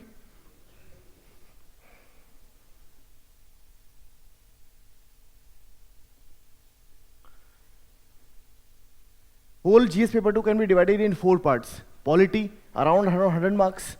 I'm talking about the way it came in 2014. Okay, this was the trend. 100 marks from polity, governance 65 marks, IR 50. And what was the 4th area? Sir? 4th area is? Development sector, or you can say government schemes. Okay, you can call it development sector also, or you can call it government scheme. That was 35 marks. Okay, this was the breakup in 2014. So you have to prepare basically in these 4 areas: traditional polity part, governance, international relations, and government scheme.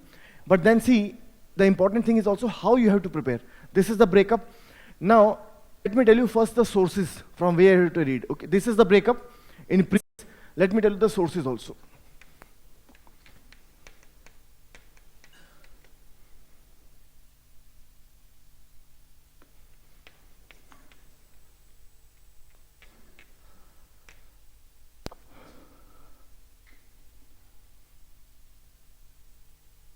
What do you think, sir? Sources of pre? Lakshmikant. And source of mains? Lakshmikant. Yes, this is the answer. I cannot say about any other subject, but I can say about polity. Do not create a distinction that now I'm preparing for pre and then I will prepare for mains. Okay? Prepare for both the things simultaneously. Because the questions which UPSC will ask, it will not be only factual, they will be more analytical also. That will require your basic in-depth understanding of the mains. Prepare hard for it, Over to that, add some more facts that will also be your preparation for pre. इनको अलग अलग करके मत देखना. Okay. Now see, I give you combined source of both pre as well as mains.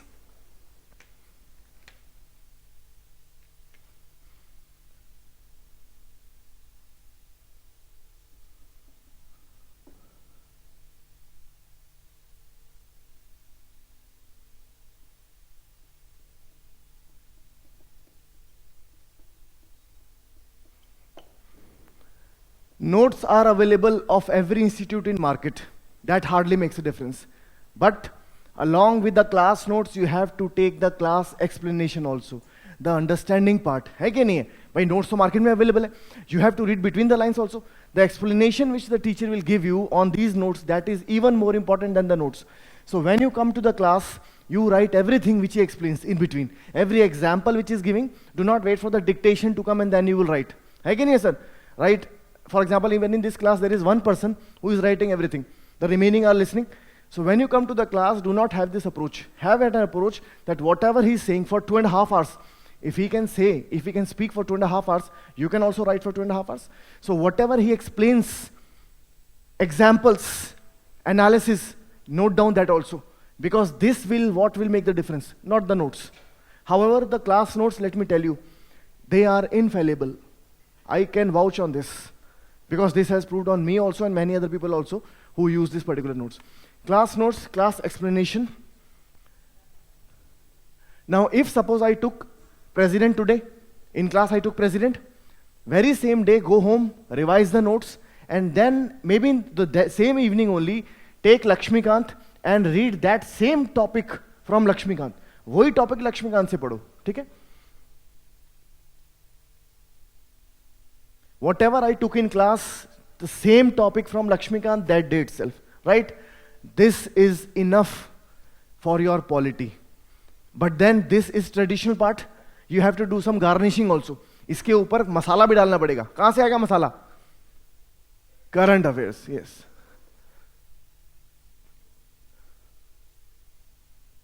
Though I try to put all the available information, relevant information in the class itself, but when the course will be over, something new will come. So it is your duty to add that thing to the traditional notes.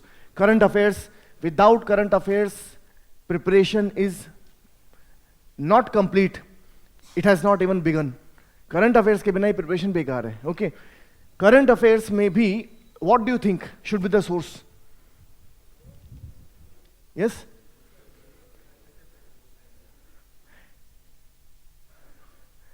Hindu को अब थोड़ा सा challenge मिल गया है from Indian express.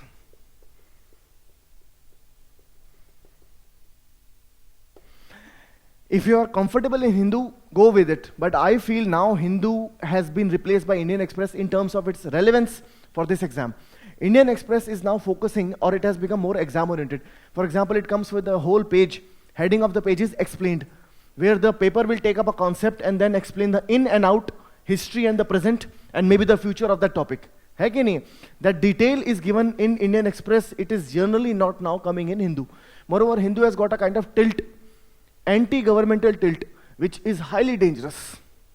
Earlier it was not so, but then now it is visible. So I feel Indian Express is relatively better. Now this is known to everyone, and everybody will do this. Along with this, one more thing is,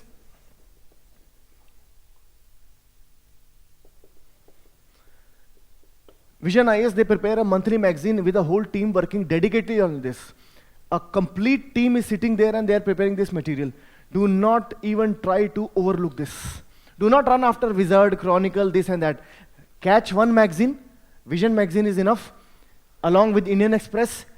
And one thing more. What is this? Because this will create the quality difference. वो भी बताऊंगा अभी self prepared notes. Current affairs की बात कर रहा हूं मैं. How will you sir? PIB को do not take tension of going through PIB, because if you will prepare for PIB, what will the teacher do? सब आप ही करोगे तो टीचर क्या करेगा, right? So, but then see, this exam requires view building. When he will ask question in exam, he will require, because of the time shortage, I cannot take the examples here, but then I'm just telling you, this exam required divergent thinking. सिर्फ ये नहीं कि one line thinking, it will require divergent thinking. Divergent thinking will come only when you go through debates. Debates come daily on TV. Every issue, like demonetization is going on. So demonetization, daily debates are coming up in TV. Tomorrow, when, let's say, Uttarakhand was put in president rule, Arunachal was put in president rule, daily there were a huge number of debates coming on TV. But then avoid one debate. Do not watch the debate of Times Now. I personally feel so. It's a waste of time. And after debate, it feels as if you have undergone a roller coaster ride. है कि नहीं है? Go through debates, particularly which come on NDTV. They are more balanced. And if you have some more patience, अगर थोड़ा इंतजार करने की शक्ति है, then go through Rajya Sabha TV also. Okay. Though they go very, very slow, but then they give content. Material मिलता है उसके अंदर. Okay. But then watch only one debate a day. But do watch one debate a day. It will, after some time, you will feel it's a kind of entertainment for you and information also. इसके बाहर कुछ करने की जरूरत नहीं है. Do not go beyond this. If you have done this, believe me, no need to go through DD Basu, no need to go to Subhash Kashyap, no need to read NCRT. Only these things are enough. But provided you suffice this with one more thing.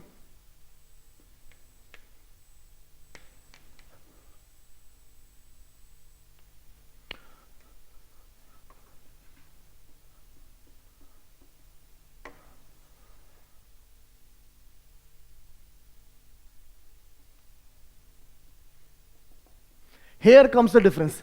Whatever you have read, unless you put that on practice, it will have no meaning. जैसे कि अभी I'll give you a question on this, and I'll see how much comfortable you are on concepts.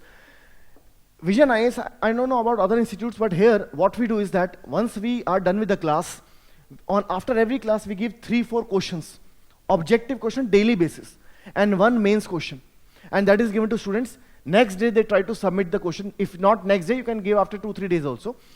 This will ensure that on daily basis you are undergoing a practice. ये exam content का नहीं है. This exam is also about practice.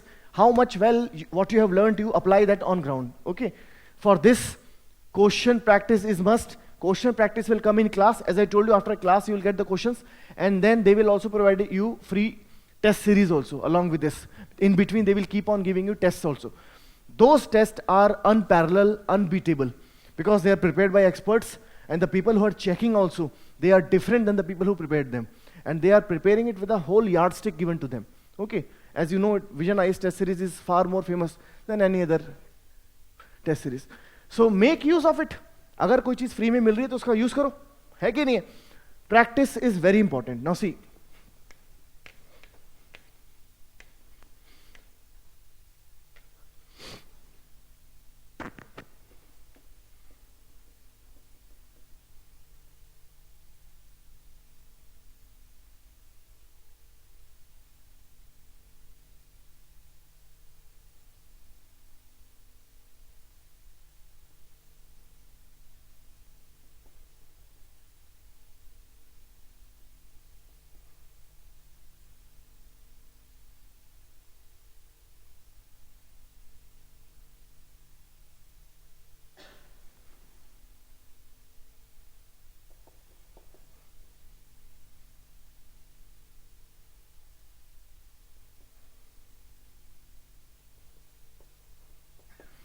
You know what is the meaning of sovereign? Sir, what is the meaning of sovereign? Sovereign word सुना है ना आपने? बोलो, meaning क्या है? Very good. Sovereign means you are free to take your own decisions. Nobody would pressurize you. Nobody would influence you. What decisions you have to take? आप अपने decision खुद लेते हो. This is the meaning of sovereignty. है कि नहीं है? I hope you are aware of this. Now, if I put this question to you, India, is India sovereign, partially sovereign? No country is sovereign truly in the era of LPG. LPG जानते हो sir? Liberalization, privatization, globalization. What will be the answer?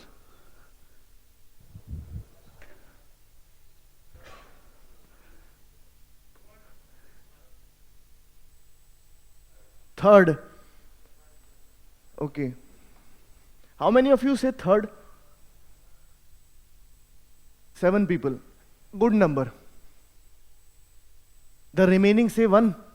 Or anybody for second also? Second, sir? Both the answers are correct. Both the answers are correct, but in different context. If this question comes in pre, answer will be 1. If the same question comes in mains, answer will be this. Abhi kaise aayega? See, you are not wrong when you say third, because there were, if this question comes, I have myself seen in every batch, I give this question, and there are 50% people who put mark on third, because they are also true. Actually, this also argument is very right, but then you have to understand what to write in pre and what to write in mains. And this understanding will come with practice. Dono sahi hai. Is this not right that no country is truly sovereign in the era of LPG? I give an example. We had a nuclear deal with Japan recently. Now, India was never ready to put a clause in a nuclear deal with any country that if we do a nuclear blast, they will cut the cooperation anytime. हमने अभी तक ऐसा नहीं किया.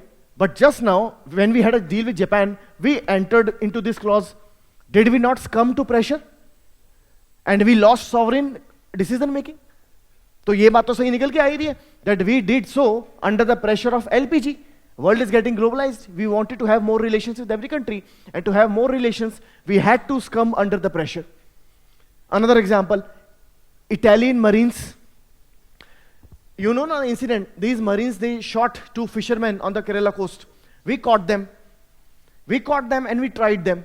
But after some time, we had to release them or not. And it was said that India released those fishermen under the pressure of Italy. Reason? NSG, very good. India wanted to get the membership of NSG. NSG means Nuclear Supplier Group. And because to have a membership here, Italy was putting a good pressure not to give membership to India. Now, to counter that pressure, we had a kind of deal, informal deal with Italy, that we will release your people and you take away your objection. Italy did so. But then, did not we compromise our stance? We released these people whom we never wanted to release. पहले हम उनको छोड़ना नहीं चाहते थे, फिर भी हमने छोड़ा ना, under the pressure of Italy. This proves that India is not fully sovereign or not. But ये answer गलत है. Why? Can you counter this argument, sir? In the constitution it is written that? हाँ. बिल्कुल, ये तो आपने pre के point of view से बोला ना. I'm asking about what will you write in mains? And I got this answer not by reading something. I got this answer by going through a debate. This argument was given. Yes, sir. Very good. बहुत बढ़िया. Anyways, let me explain this also first. Now, when we released these Italian Marines, we did so not to make Italy happy. We did so that we can get a better bargain, that is entry into energy. अरे हमें क्या करना है उनकी जान लेके? We have more bigger things to do or not? That is energy. So when we released these Marines, we did not release them just to make Italy happy. We released them so that we can get entry into energy, which is the bigger purpose. Now, nations are run not on emotions, but they are run on the basis of objective decision making. And objective decision making required that we release them. So we did not compromise our sovereignty. In fact, we made a kind of bargain in which we got more and lost less. कुछ जीतने के लिए कुछ हारना पड़ता है कि नहीं सर? और हार के जीतने वाले को इंडिया भी कहते हैं. Okay, this is an example. And as he said very correctly, now I will give you other point of view also. Like America was forcing us that in UN you vote against Russia because Russia took away Crimea. Crimea, you understand? Ukraine, part of Ukraine. Now Russia took over Crimea and America wanted us also to vote against Russia because of this. We openly said no. We are not going to vote against Russia. Russia is a trusted ally of India. यहाँ पे, did we come under pressure? No, because there was nothing to get in return. So we took the decision the way we wanted. And in fact, even in these cases, when we released the Italian Marines, or when we had an agreement with Japan, the better bargain was done in the favor of India only. We did not compromise on sovereignty. We made a kind of trade-off. And making trade-off is not a compromise on sovereignty. So India was sovereign and India remains sovereign. And as he said very correctly, it is also written in the preamble. By preamble में लिखा है ना, India is sovereign. In fact, this is the part of the basic structure of the Indian Constitution. Right or wrong, sir? So anyways, when this question will come in pre, you will write this. But then when the question will come in mains, you will give all these arguments with examples, which I gave you just now. and then you will justify this, and later on you will justify this. But then when I take this in class, you will be able to understand it more. I just wanted to give a kind of glimpse that these kind of question can come in exam. So you have to be clear what should be the answer. Okay? एक question और.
You can answer multiple, you can choose multiple options also. 73rd, 74th Amendment Act, you know? Panchayati Raj institution. Sir, what should be the answer? You can choose multiple, haan, bolo. Getting people participate in the development process.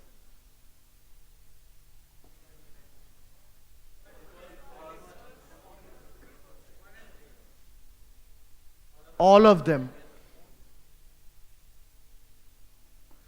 How many of you say all of them? देखा 50% of the class said all of them. अरे घबराने की जरूरत नहीं, हाथ क्यों नीचे कर लिया? All of them said all of the four. I'm sorry, 50% of you said all of the four. This was a trap. अब ये practice ही आएगी. This thing will come only with practice. Now see, tell me. Did we bring this Panchayati Raj institution to generate money? No. Money generation is an outfall. वो हो जाए वो एक अलग बात है. But we did not bring this act to generate money. Money was generated. That is an outfall. But that was not the purpose of bringing this act. है कि नहीं है? So इसीलिए this option is wrong. Second, to bring political accountability. Did we bring Panchayati Raj institution so that we can put accountability on politicians? They were already accountable at the higher level, state level and the national level. So this option is also wrong. But then if you read the details of these law, you will understand that clearly it is given that these two were the purpose. People are getting alienated. है कि नहीं? But see, if I am working with you and I am not taking you into confidence in that work, will it make a difference? No. So this was the purpose for which these two provisions were brought. Other were the outfall. इसीलिए read every word very carefully when you answer in pre, and this kind of flair, what option is the right option, comes with practice. Practice के अलावा और कोई तरीका नहीं है इसके अंदर. Not only in this class, in every batch, people give this answer that all the options are right. Okay, this question came in UPSC, and UPSC put this kind of question only. Now these were kind of analytical question. Apart from analytical question, UPSC also has a kind of tendency sometime to put very very factual question. Straight away factual question भी आते हैं. एक second sir.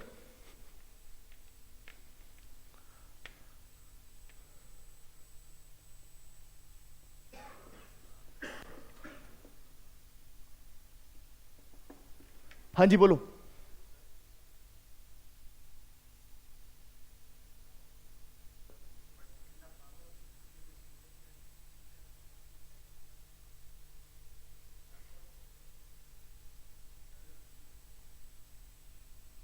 हाँ, it is not ना.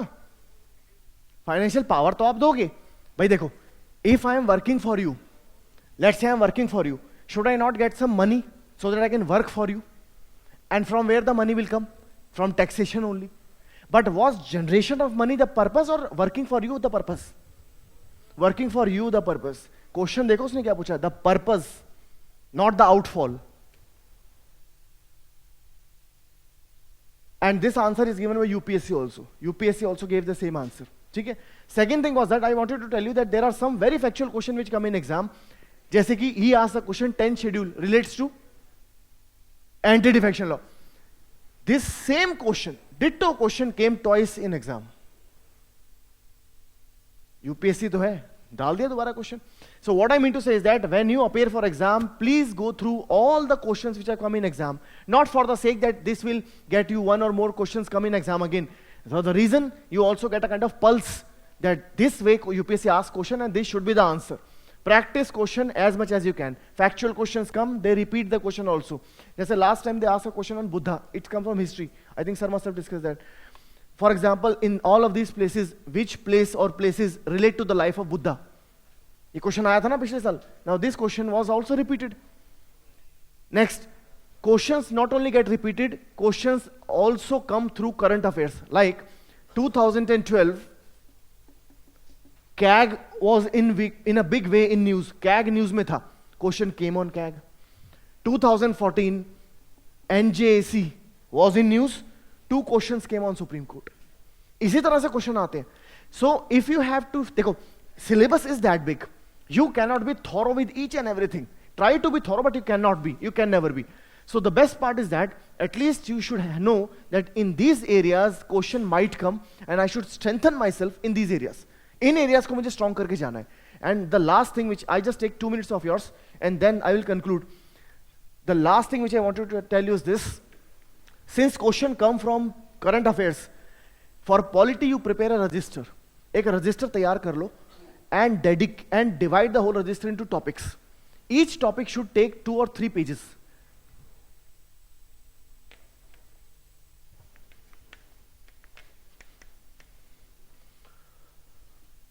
Prepare a register, dedicate 3 pages to every topic which is in news and which is coming in news again and again and again. Okay, अब होगा क्या? Like say, governor is in news. If governor is in news, the news on governor will be highly scattered. Today, governor will come with respect to president rule in Arunachal.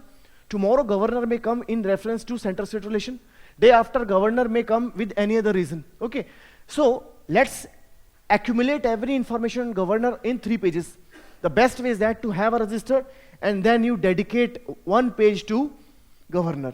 Whatever things which are peculiar, which are not known to you, you came across through debate or some paper, you write that. Okay, and write everything which you in point form, short form. ये नहीं कि पूरा detail लिख रहे हैं. Write everything which you come across regarding governor in point form on those 3 pages itself. 3 page में governor खत्म. Then this way you can pick other topic also which are in news. जैसे कि, हाँ, sir? Very good. अभी ये चीज news में है, memorandum of procedure regarding high court जजेस सिलेक्शन और सुप्रीम कोर्ट जजेस सिलेक्शन. अब मेमोरेंडम ऑफ प्रोसीजर है क्या, होगा क्या? बिकॉज एवरीबडी वी फील यार I am reading paper so it is done. You are reading paper but then you are not collecting it at one place. Memorandum of procedure है क्या, why it is in news, dedicate 1 page to this in brief form, right about it. Then other news which is other thing which is in news. हाँ जी बोलो, कोई भी news जो आ रही है बार बार. डिमोनेटाइजेशन तो इकोनॉमिक्स में है, पॉलिटी में. Very good. Inter state water dispute. Now when you come across interstate water dispute, you should write from polity perspective that which article in the constitution relates to this kind of provision or how the constitution tries to deal with these kind of problems. Okay, constitution में provision है पूरा, particularly the tribunals regarding this. Write that in 3-4 lines and the whole topic should be covered within 3 pages. उससे ज़्यादा मत जाना. Okay, then other thing, very good, Election Commission of India. Tell me, sir, why was Election Commission of India in news?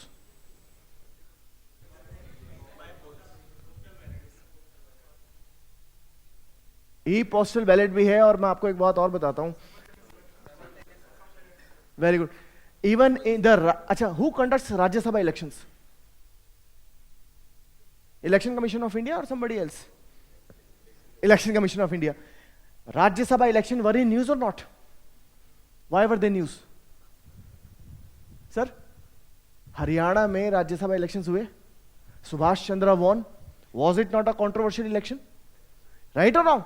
So this way, one issue will relate to 3 topics. Rajya Sabha election, role of Election Commission of India, because Election Commission of India took some corrective steps so that in future this controversy does not generate. So Election Commission of India, then Rajya Sabha election, and because of this, Rajya Sabha becomes more important. So write what you know in short 2 pages about Rajya Sabha. Similarly, there were a number of other topics which were coming again and again, जैसे कि Office of Profit, Parliamentary Secretaries, Judiciary, Judicial Supremacy over Parliamentary Sovereignty, Governor Office, President Rule. Then number of ministries were created, जैसे कि Ministry of Happiness, Madhya Pradesh, Yoga, Skill Development. So government is expanding or not? So write in 1 page how expansion of government is good or what are the problems. Believe me, every institute is trying to give its best, but it can happen that they may not cover a topic in the best possible way. So it is up to you also that you do 50% work, they do 50% of the work. Okay? Or इससे होगा क्या, when you have a whole register in which everything is concise and clear and written by you, this will commit here to your memory also. वो याद भी रहेगा आपको. Okay? And then when the question will come, whatever question will come, you will be able to write that in exam. This strategy is highly efficient. Try to do this. Right? Anything which you want to ask before I leave? Sir? Indian? Indian Express newspaper. Huh. When sir we used to read the whole article on the editorial, that is so much big article, and we try to find some point and our 1 page or 2 page notes. हाँ तो yes, agreed. Then you do what? Develop this practice that in the 2 pages, जो उसने पूरे 2 page में दिया है, he will only be speaking the peculiar things only in 2-3 lines by something which is not known to you. The background and the way forward. हाँ, no need to write the background, no need to write the whole detail and all. That will be given by Vision IAS also. Vision IAS magazine will come next month. How would I be confirm that this topic will be covered or what point? This you take in writing from them. इसकी चिंता मत करो आप. They will cover everything. But आप ये देखो, देखो इसको you understand this way. Let's say I am preparing your notes. In the magazine, I am preparing the polity part, right? Now I am preparing the polity part with my own perspective. That may be understood best by me. That may not be understood that well by you. So unless you do some homework on your own side also, that will not work. Magazine तो उन्होंने दी है, and they have put all the best information available, but that is from their perspective. You try to convert that into your perspective, और उसके लिए first read it, and if there is some confusion, refer Google. थोड़ा सा Google को refer करो, and then if you come across something more with more clarity, then you write that in the register in 2-3 lines or 4 lines or जो भी है. आपका अपना एक information bank हो जाएगा. This will be your information bank, and this will help you immensely in interview also. Because without interview, there is nothing, final. Try to have this strategy, and this will work very well for you, provided you do it very sincerely. Okay? And do not make it a burden. And enjoy your preparation. Civil services is not that difficult, believe me. Try to remain happy as much as possible. Happiness along with studies. Okay? Not only happiness. And then the results will come. Results अपने आप आ जाएगा. दिमाग को हल्का रख के पढ़ाई करो, and then see the magic. Okay? Done. Sir?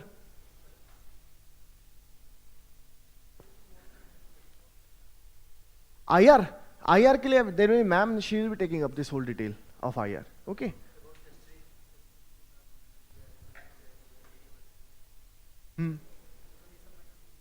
देखो ये आपके लिए दिया है, क्योंकि अगर कुछ नहीं देंगे तो आप बोलोगे कुछ भी नहीं दिया है कि नहीं है. So this is given so that you can feel satisfied.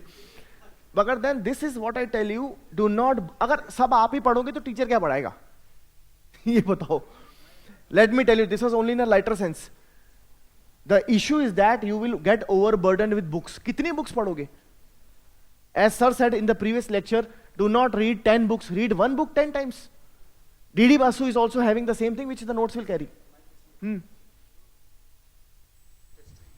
अच्छा जो सिर्फ टेस्ट सीरीज करे, हाँ हाँ उनके लिए ठीक है, हाँ, because they will not have the class notes unless you have some access to the class notes and the class explanation also. ठीक है sir? Indian polity will have, very good. Indian polity will have 395 articles. You are not supposed to become a lawyer, you are supposed to know the polity. Do not even try at home to mug up all the articles. Very dangerous. Okay. Only read the articles which are discussed in the class. Only read the articles which are discussed in the class. Do not run after the articles, otherwise you will become PM Bakshi, but not. ठीक है ना, उसकी कोई जरूरत नहीं है. I tell in every class, do not. Which are taken in next class? Yes. Only those articles. Because UPSC will also ask only those articles. And that too not in detail. They will not ask you 243P part 1, part A. ऐसा नहीं पूछेंगे. They will ask you 243P. बस. No. Just refer them for clarity. बस. Do not burden yourself. Have conceptual clarity and then practice. Enough. Okay. Done? Thank you.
पे.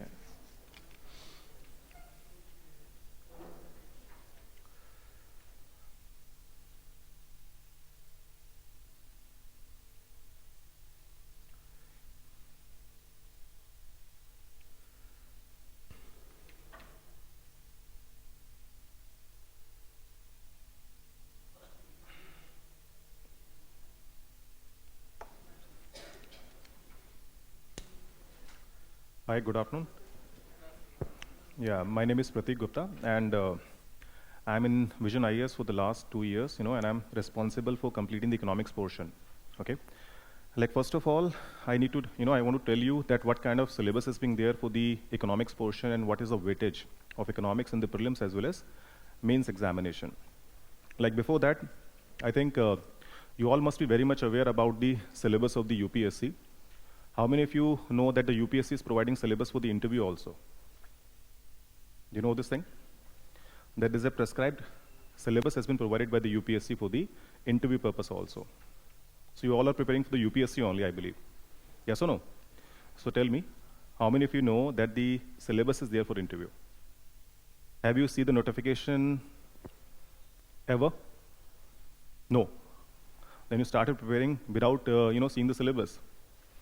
So like suppose, you are going for a tour and I think whenever anyone plans for a tour, they must be knowing that what kind of places they need to explore, what kind of expenditure they are going to do and the other thing. So if you people are preparing for the UPSC, then I think it is the syllabus, which is the most important thing that you need to know, what kind of things are being provided by the UPSC so that you can be able to achieve your dream job. Okay.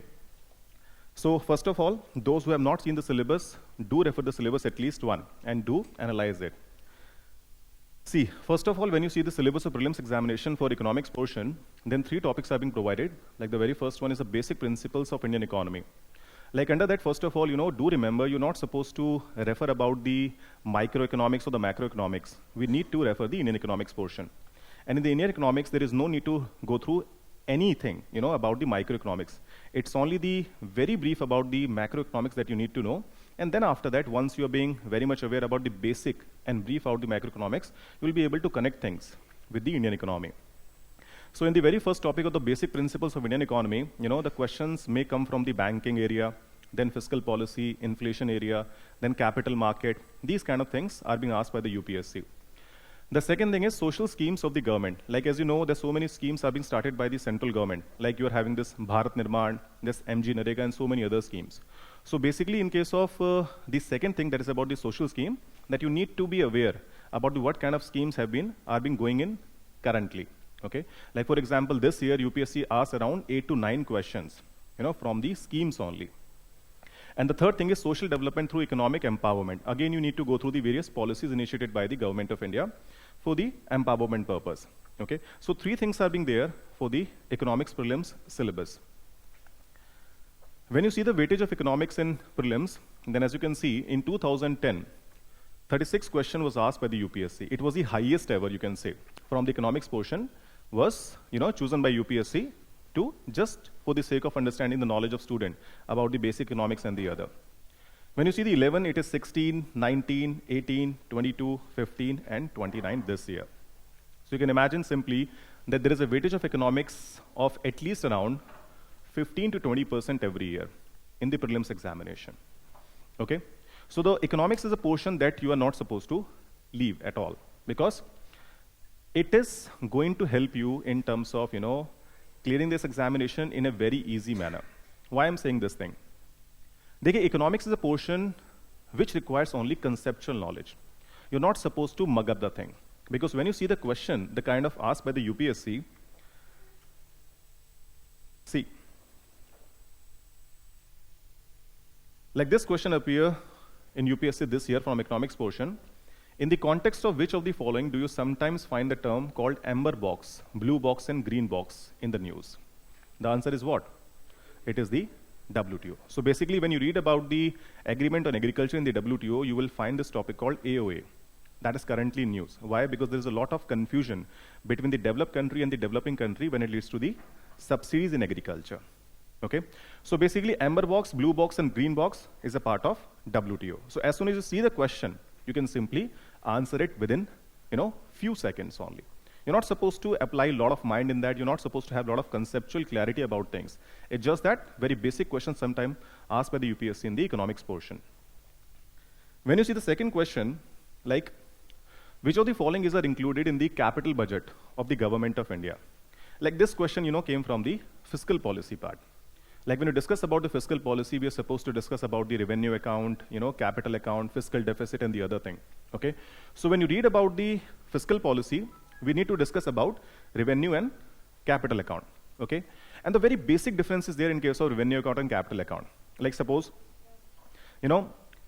whenever you are spending anything on petrol expenditure, like suppose you're using a car. So petrol expenditure is a day-to-day expenditure. Okay? So whatever is being there for the day-to-day, it is a part of revenue account. And like suppose when you're buying a new car, is it like you're buying a new car every day? No, you're buying car once in, you can say 5 years or 6 years, or you can say 3 or 4 years. So whenever you're buying a new thing, that is a kind of an asset for you. That is basically a capital account transaction. So in this question, when you see expenditure on acquisition of etc. So tell me when the government of India is making, or sometime. Occasionally, you can say. So the first option is completely correct. When you see the loans received from foreign government, as you know, we are not taking loans daily. We are taking loans once in a while. So again, second statement is completely fine. Third one, loans and advances granted to the states and union territories. As you know, that once in a while. Or you can say it is being fixed. As per the recommendation given by whom? By the Finance Commission. So all the 3 statements are completely correct. So the option is what? 1, 2, and 3. What is the best thing about the economics portion? I'm not saying the other portions are not good. Obviously, they're also very good. But what is the best thing about economics portion? If you read economics in a proper manner, it makes you kind of a very much aware citizen. Why I'm saying this thing? See this question. Consider the following statement regarding service tax in India. It is applied in entire India. It is applied on the food consumed in the restaurant on the total value. It is applied not on the food item delivered as home delivery. Like why I'm discussing this particular question. See, this year what happened, one student appeared for the interview in UPSC, building obviously. They're not conducting interview anywhere else, okay? So what happened? They simply raised a very simple question. The board asked, do you go outside for eating? He said, yes, sir. He said, okay, tell me, when it comes to bill in a restaurant, on that particular tax is, so we are having one tax, like a thing called VAT. What is VAT? Value-added tax. So VAT is basically a sales tax applied by the state government on the various things that you're selling in a state area. Secondly, he said, okay, sir, we are also applying a thing called service tax. And the third thing, in certain restaurants, they are also applying a thing called service charge. Okay, 3 things are there. They said, okay, fine. Tell me what is the respective percentage of these taxes. He said, sir, it's around 12.5% for VAT in Delhi area. And for service tax, it is around 14.5% because that time the 1st June of 2016 only. Okay, so he said, sir, it's 14.5% service tax. They said, okay. Kehte, how much service charge? Kehte, sir, it is 10%. So the very first question they said, is the service charge is a tax? Sir, it may be a tax. Kehte, okay, suppose in a restaurant, if they're applying service charge, are you required to pay a tax? So again, he was kind of blank. Because he was thinking that service charge is a kind of a tax applied by the government on the various things that you're consuming. So board says, no, you're not supposed to pay any tip because it's not a tax. It's being applied by the restaurant owner for the purpose of the waiters who are serving to you. Okay? So service charge is 5-star hotel. Like in the ITC Moorish in Dholakua, they will never apply service charge because they will expect that you will pay even more tip to them because you're visiting what? A 5-star hotel, not a dhaba actually. You getting my point or not?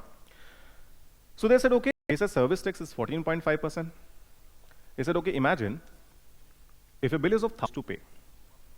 He says, sir, it is 125 is basically 145 of basically service charge. He said, are you sure? Yes, sir, it is like this only. What is the VAT rate? He said, sir, I think it is 12.5 only, but it is how much? It is 20%. It is not 12.5, it is 20%. Okay, 12.5%. The main target of the board was basically to know about the service tax. And what the board explained to him after his answering something. Okay? And some sort of service is also being given by restaurant to you. For example, when you go there, you have a chair, you have a table to sit there, water, they're providing you air conditioning and the other thing. Okay? So in this case, they're also giving you some sort of service. So service tax is kind of a must. But point is, if you're consuming is serving you equivalent to 1,000 rupees, something that is being chargeable to the as a service tax, they said no. Basically, when you see the service tax amount, it is being applied on 40% of the value of the food that you're consuming. Okay? So in this case, if it is 1,000, you're supposed to calculate 40% and then apply 14.5%. So if you go by current thing, it will be 15%. So it will be in total 60 you are supposed to pay, not 150 actually. So when you go to the restaurant next time, do notice it in your bill. They will apply the service tax in this particular manner that either they will calculate like this, total 40% and then 15% they will provide. Or they will provide directly service tax at the rate of 6%. And that will be 60 here. You're having 14% of service tax, 0.5% of Swachh Bharat cess, and 0.5% of Krishi Kalyan cess. After explaining this entire thing to the candidate, they said, when you're not able to take care of your money in a proper manner, that you're not knowing that for what purpose you're spending, then how you're going to take care of the money of the government of India. That was the thing. So you can imagine the condition of the student, in the board itself. And you know how much marks he got? He got only 80 marks in the interview. But still he was able to clear because he scored very good marks in the mains examination. Okay. So point is, prelims examination is about the elimination. And in the prelims, you cannot leave anything because the syllabus is very vast. Okay. Second stage is what? Mains examination, that is about selection of a candidate. And under that, UPSC has made your way easy by providing you syllabus properly. See, in case of main syllabus, these kind of topics you will get. Okay, like Indian economy and issue regard relating to planning, growth development, inclusive growth, government budgeting, transport and marketing, then e-technology in the aid of farmers. Okay, when you see the next slide, it is issue of buffers tax and food security, technology mission, economics for animal rearing, food processing industry, land reforms, effects of liberalization in the economy, then changes of industrial policy relating to poverty and hunger, important international institutions like WTO, World Bank, IMF and the other, then direct and indirect subsidies, public distribution system, infrastructure and investment models. This is the entire syllabus. So basically you'll get the economics question in paper 2 and paper 3 actually. And when you see the weightage of economics in mains examination, this much amount of marks was asked by the UPSC in the last 3 years. 13 it was 135, then 130, and last year it was around 150 marks of question. So you can say around 15% weightage is there of the economics in the mains portion, in paper 2 and paper 3. And all the questions are being completely examination paper. What kind of question you will see? That they've asked question about the direct benefit transfer.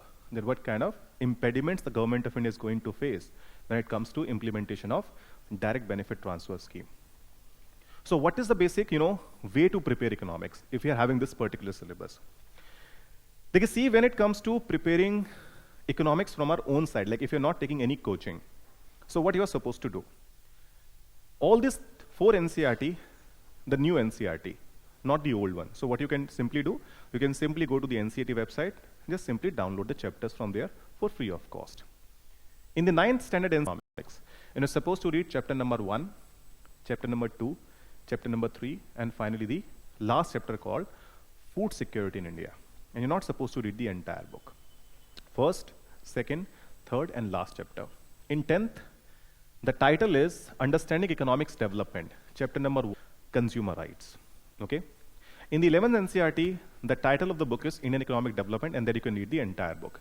Because this book is based on the kind of economic development we are having, the scheme started by the government of India, how the implementation is going on. You will see such kind of things in this particular book. So it's very interesting. The 4th is basically the 12th NCERT, and that you are supposed to refer only the macroeconomics, not the micro one. In the macro, chapter number 3, 5, and 6, that is about, you can say, banking, fiscal policy, and the third one is, chapter number 6 is about the foreign trade and foreign exchange. Okay? So these are the NCERT books that you're supposed to refer. You're not supposed to go through the old NCERT like in case of history or the geography. Altogether, new NCERT up to date, because economics is all about updations. And when you see the books that you can refer, then you're having so many books about the Indian economy in the market. Like the one book is Indian Economy by Datan Sundaram. One book is by Indian Economy by Mishra and Puri. The third one is Uma Kapila, and the fourth one is I.C. Dhingra. So you're not supposed to take all the books. You're supposed to take only one out of these 4. Which one? Sanjeev Verma. Sanjeev Verma is a book that you can read only after once you complete the course. Because the book is completely to the point. Okay? And he has not explained that what kind of basics are there. That book you can only understand once you complete the preparation for UPSC. The book is really nice. Sir Ramesh Singh, I would not prefer actually, because you will find certain mistakes, and moreover the book is any of these 4 books. You can also refer The Indian Economy Since Independence by Uma Kapila. Uma Kapila is basically, she's a professor from Miranda House College in Delhi University. Very good writer. But the book is again very much bulky. So what you're supposed to do, simply tick the topics that is being mentioned in your mains syllabus. Okay? You're not supposed to go through the entire book because all these books are being kind of very bulky, like 1,000+ pages.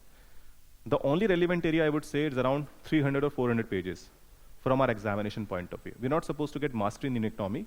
we're supposed to have the basic knowledge about the economic concept, okay? So once you go through this, and the newspaper that you're referring, you can say, entire 60 to 70% will be covered. And then after that, you have to make yourself updated with the newspaper and the PIB website, or you can say with the budget, economic survey provided by the Government of India, in the month of Feb every year. Like, once you join here, then what kind of things we are supposed to do? You are supposed to refer only the institute notes that has been provided in the hard copy form. And secondly, what I did from my side, I simply referred all these books. And I took that portion which is relevant from our examination point of view. And I made certain handouts for each and every topic. So as soon as we'll start the class, you will get handout one by one. And that is all up to date. That is having the content from these books, plus the Government of India's website, economic survey, budget, and the other. And that pages around will be, I would say, around 300 pages of notes I'll provide from my own side. So if you refer the notes, class notes, and the institute notes provided by the institute to you, that will be more than sufficient to cover the entire economics portion. Because my funda is basically, when you join coaching, that your effort should be minimized. The next few books. Yes, ma'am.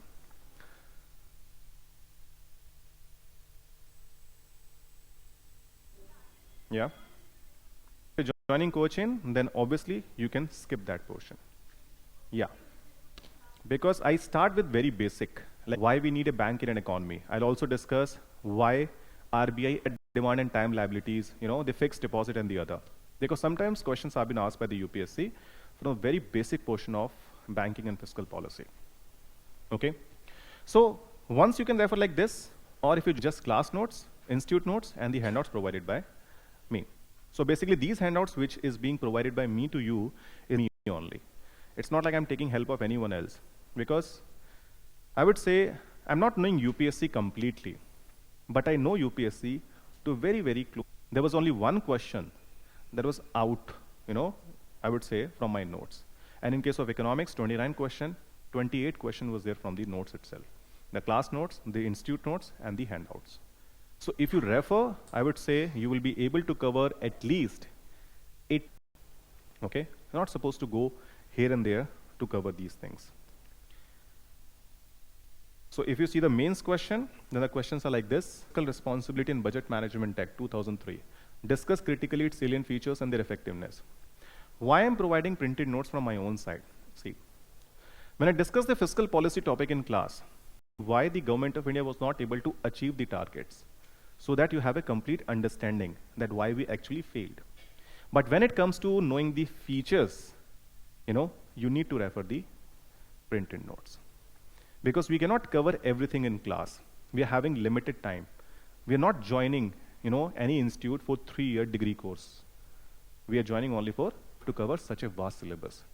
That's why supporting material is being provided to you. So with the student, when it comes to preparation, they only refer class notes. And they hardly refer the printed notes and the other notes. You won't be able to cover more than 50% of any subject, I would say. Because things cannot be covered in entirety in any class, you would say, when it comes to discussion. Yes or no? Because imagine you are appearing for one examination. I'll tell you that what kind of, things have been there in the UPSC syllabus. So what I did, I simply divided a syllabus, not as per the papers. What I've simply done, I divided syllabus.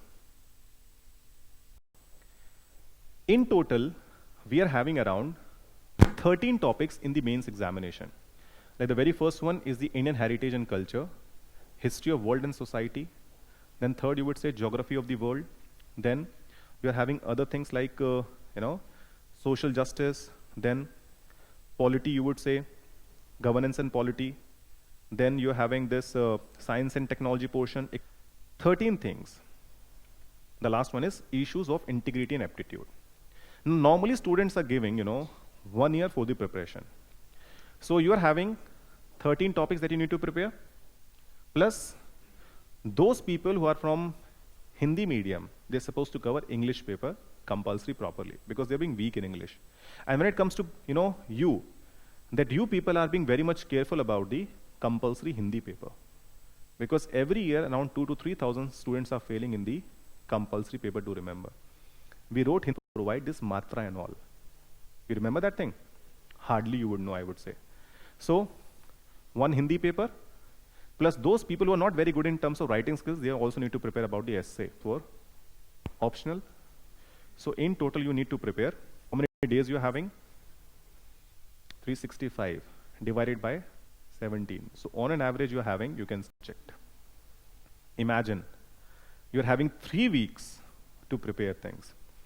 Such a vast syllabus, and you need to cover things from pre, as well as mains, as well as interview point of view. The thing about is, the examination is not tough at all. You're supposed to know basic things. But the problem is, that is a main issue. It's a donkey's job, I would say. जितना बोझा कंधे पे ढो सकते हैं, ढो लीजिए. In anything, you need to be what? Jack of all, master of none. It's about Indian Administrative Services. And why the UPSCs provide Archaeological Department, you may head Finance Department, you may head Defense Department, or you may also head the Science and Technology, you can say, the other things. That's why you need to have the knowledge of each and everything when it comes to the UPSC preparation. So syllabus is not like that, they just want to test you that how much you are able to learn. They want to make you a good administrator. You getting my point or not? So this area is being very, very, relevant, I would say, from both pre, mains, and moreover, to become a kind of a aware citizen. Like demonetization is going on? Yes or no? So everyone knows that, that it's a very, very relevant issue when it comes to mitigating the entire black money from the system. But you know that it is not completely possible just by demonetization. The government of India also need to take so many other steps. Like they're going to take Benami transactions and the other things into account. So what kind of question you can expect in pre? What is monetized deficit? Okay? They won't ask the demonetization. They will ask what is monetized deficit? What is deficit financing? Because it is all related to what? That monetization or demonetization only. Okay? They may ask question about in the mains, that recently Government of India initiated demonetization, how it is going to help in terms of curbing the black money from the economy, and how does it going to help the economy in terms of working for whom? The downtrodden. Yes or no? So you need to have a knowledge about things. Okay, so that's how you can prepare for the economics portion from your own side, or when you join here, that how you can go through. Any question that you want to ask? Yes. No questions? Is it fine? Yes, sir. Sorry?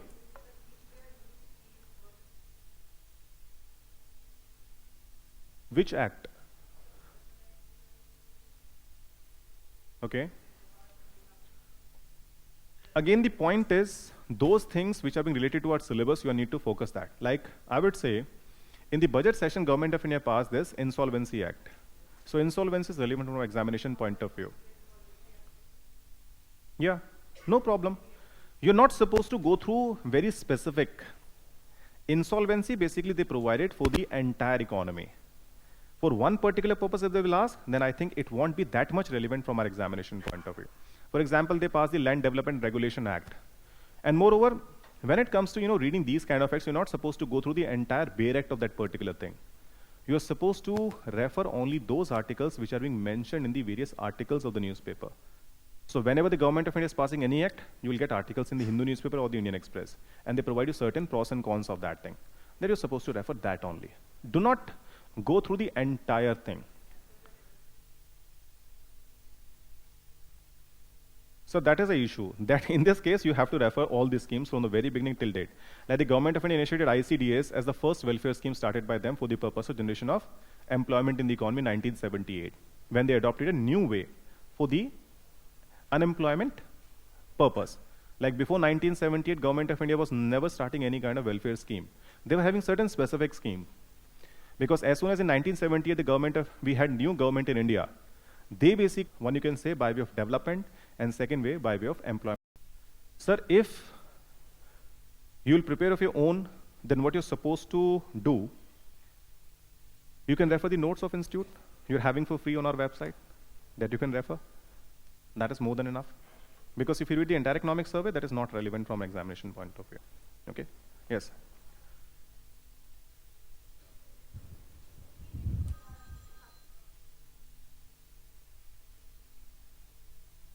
There is no hard and fast rule for this, first of all.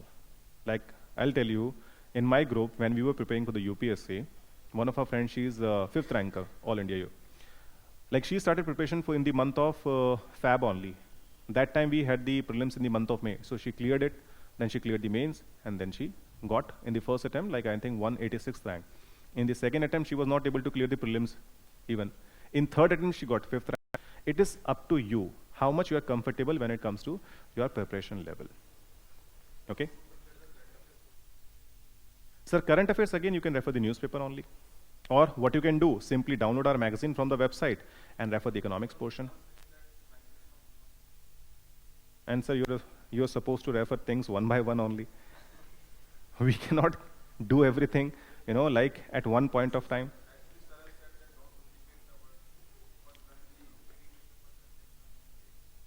No. If you're making notes of your own, then you can even skip the magazine. But if you're not reading the newspaper properly, then I think magazine will suffice.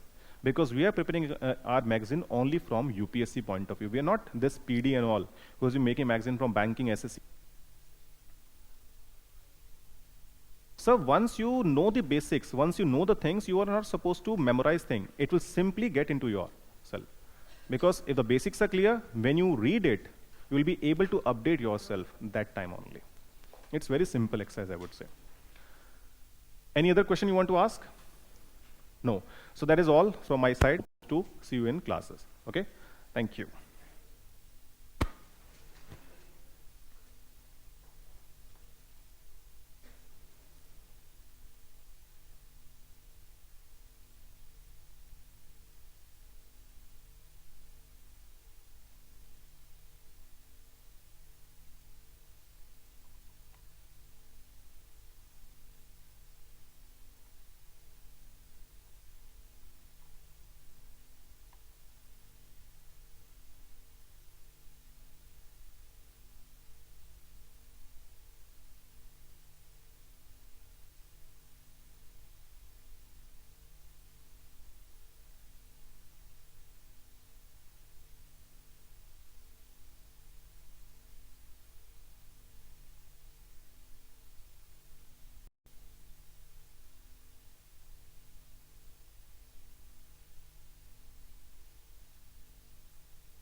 Yeah.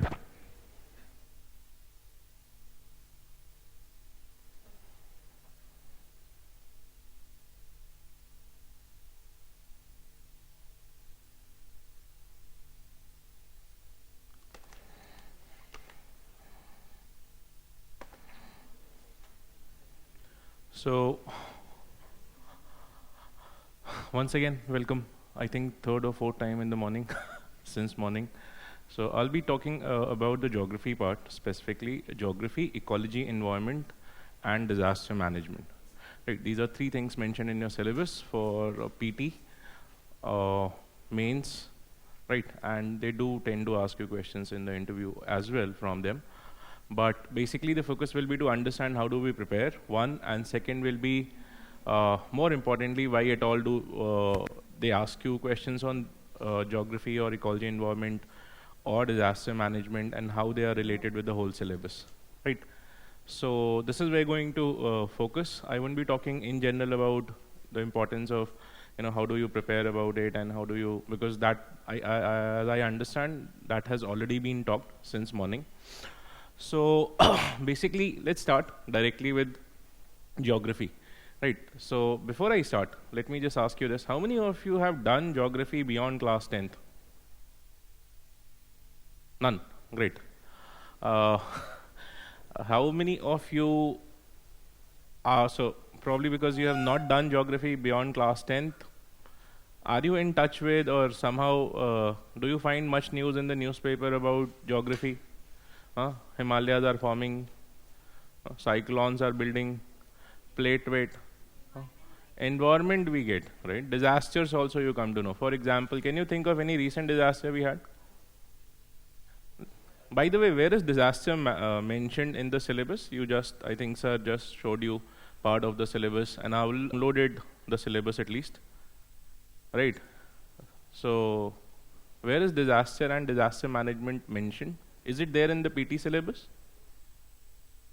How many topics are there in your syllabus for PT? Paper 1. Should I give you options? PT type का ही question पूछते हैं. Right? 4. None of these. I didn't give you that option, right? So how many topics are there? 6 or 7? Huh? Okay, what all is there? History is there? Okay, geography is there? Economy is there? Okay, so geography, okay, I'll zero this to geography, right? There are actually 7 topics in your syllabus for PT specifically. They are just one-liners, all of them, right? So the geography syllabus reads somewhat like this: Geography of India and the world. Further it says physical, economic and social aspects of physical, social and economic geography of India and the world. Something like this: environment, ecology, environment and all this, which does not require any special knowledge, right? No specialized knowledge required. But if you see the questions, people who have done their graduation also in ecology or environment or related subjects are many times not able to answer more than specialized knowledge. Right? And disaster management per se is not mentioned in your syllabus anywhere in the PT part. It's mentioned in your paper 3, the economy paper that you just now sir was talking about. In that there is one line which says disaster and disaster management, putting them geography, ecology and disaster and disaster management. These are the 3 things that I believe you have your printed, there's a book which is given to you, the printed thing, right? In that you have how to approach. Just take that page directly. I'll save you from writing lot many things. I have done that already, right? We give that to you in print. Yes, I believe. Ma'am, we have a copy of this handout here as well. So can we just, yeah? So you'll get it in a minute. How many of you don't have this handout? Just you. Okay, so do you find that? Mil gaya? Geography thing? Great. Now, in that handout, what you find is GS geography approach, right? It starts with why geography is there. I would suggest you read it about the books, right? So there's a list of books which are mentioned, which you can see. I will start the whole discussion with the books directly, right? We focus around this, and then if we are left with some time, we'll discuss about the other aspects. So which are the books that you are supposed to read for your geography thing? There are basically 4 books, right? These are your, and which could be divided into your class 11th and 12th directly, right? Now class 11th and class 12th, you have total 4 books. The first is your fundamentals of physical geography, right? So your fundamentals of, I believe it has around 10 or plus chapters are there, right? And then you have your second one is fundamentals of human geography, right? Which fundamentals of human geography is actually a class 12th level book. Here you have India physical, another one. India physical, right? Which divides India, talks about the drainage. We'll talk about these chapters one by one, which are there. And then you have this fundamentals of human geography, and then you have the last book, which is your India people and economy, right? So these are the 4 books that you're supposed to read. You have to start with your physical geography, the fundamentals of physical geography book, right? You have to buy it, provided funds have been allocated from home. Abhi iske pehle economy ka class tha, so you understand fund allocation and fund misappropriation also, we believe you understand. So funds are allocated from home, but many times you misappropriate them, right, to your pocket expenses. Chai pi gaye. So in that case, provided you have done that, you have one more option, which is to download the book, right? IT comes to your rescue in that case. So you can download these books from your ncert.nic.in website, e-Pathshala, wahan jaiye, download kariye. And now that you know this trick, get fund allocated, misappropriate it, right, and utilize IT for your own benefit. Now, in case you have a challenge in understanding what your class 11th and 12th level books speak, that's where you come down to your class 9th or 10th books or 7th or 8th books. But before that, you are not supposed to read, right? अगर आपको 11th 12th की भाषा समझ में आती है, you don't need to get into what your class 7th 8th 9th 10th books are saying, because all that is already repeated in your class. Given in your class 7th 8th 9th 10th, the problem is with the language, right? It's nothing to do with geography. Right, so prove your language or whichever way, right, whether you are referring to Hindi book or English book, right, so there will get it or the problem is somewhere else. So we figured that out, but NCERT, after this, the second thing that I would suggest is to buy an atlas, right? Now, atlas, you have options, you have Oxford, you have Orient Long, DK, you have India से जो मतलब भारत से जिनको ज़्यादा प्यार है, NATMO also publishes, National Atlas Thematic Mapping Organization. Don't buy that, right? So what you buy is your Oxford Atlas, right? Oxford or Orient, any of them, you buy the student atlas. So there's a student edition of this, you can buy this, and so this becomes your 4 plus 1, 5 books, and then one more book I would suggest is your last one, Goh Chang Leong, printed handout, Goh Chang Leong, right? The name of the book is Certificate Physical and Human Geography. This is an Oxford publication. I believe some of you who have already consulted their seniors and already spent the money must have got, right? This book also is with 4 of these plus 1, Oxford, Goh Chang Leong, and last is your, this thing, right, one side. The other is your ecology environment. What do you refer for ecology environment? Right. So for ecology environment, my suggestion would be that you can refer, I would suggest you 2-3 things here, right? One is your class 12th biology book is there, in which, right, you have the last 4 chapters under the heading of environment, right? Ecology ka ek section hai. In that you have 4 books, 4 chapters. Chapter number 13, 14, 15, and 16, right? Which is in your class 12th biology book. But it's not a complex read. It's a simple read, right? Provided you are just open to understand, right? So you have these 4 chapters. Should I repeat? Biology, not mentioned in your handout. So this is something that you need to write. I have not talked about your ecology, environment, and disaster management in the handout, right? So biology, class 12th, chapter number 13, 14, 15, and 16. They will be covering topics like biodiversity, ecology, environment, all this, right? You can again download it first from the NCERT, read it. If you get a sense of it, good enough, right? If you don't get this, or if you find this little bit difficult, that's where you can refer to one more source, which is NIOS, right? National Open Schooling, right? So their website is also there. You can download their books also. This is a class 9th level book on ecology and environment. It's a very well written book, and it's an elaborate book. Good thing is it is a class 9th level book, right? So that gives you, starting from scratch, it gives you all those chapters. There are around 25 chapters in that, right? So of those 25 chapters, you have to refer around 10 chapters only, which are related to ecology, environment, biodiversity, pollution, and the international affairs, whatever international developments have happened, right? For example, it will talk about the UNFCCC, CBD, in ke upar there's a chapter which you can refer, right? So this is what you get almost everywhere, right? In addition to this, the vision notes that we have recently made, right? There are 2 groups. One is the older one, which is probably, I believe, available in the market. The newer one, which has come around 3 months back, right, 3 to 4 months back, That's a very upgraded material, and it contains almost all the current things, right? So I'm not suggesting you to refer the older one, but if you get hold of this new thing, you just refer that, right? The vision thing, right? And Shankar IAS book is there, right? Environment. PD Sharma ji ka book is there on environment. Iraq Barocha's book is there on environment.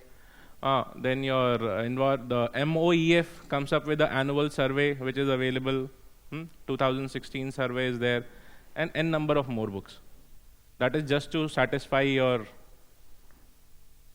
self that yes, I'm preparing for civil services and my rack is full with all those books, right? But honestly, no one even dusts them once you buy them, right? So just go with your basic books and then mostly your current affairs thing. Right. So about current affairs, I believe they have referred to our source. You can refer to any other current affairs source, whichever way you are comfortable on that. Right. I won't discuss much, but I would suggest most of the questions that you find nowadays on ecology environment. If you see this year's question as well, many of them were current oriented. Not many, almost all of them were current oriented on ecology environment. Right. Many of the geography questions were also pretty much current oriented. Right. So this is your list, and then finally we come to disaster management. What you need to read here. For disaster management in your physical geography, India physical book that I talked about, the geography wala book, in that there is one chapter on disaster management in India. So you start from there, right? You can just read that one chapter on disaster management in India. The second source will be, there's a book which is available on NDMA's website, ndma.gov.in. Their website. This is IGNOU and UNEP publication, published in the year 2012. Right. This is available for a download, which you can easily download from their website, IGNOU and UNEP. Right. Handout about your disaster management. Right. NDMA के साथ ही मिलकर के इन्होंने बनाया. It's available on the NDMA's website directly, right? They have, in case you are not satisfied, then you have one more book available on the same website, which is your disaster management in India, right? Same source. For disaster management, NDMA happens to be the best source, right? I would not suggest you to read anything beyond this except for your that NCRT thing, right? Many people suggest IGNOU ka unke course mein there is a handout. But basically, IGNOU has already included all of that in this book. So why don't we refer here rather than reading here and there? Right.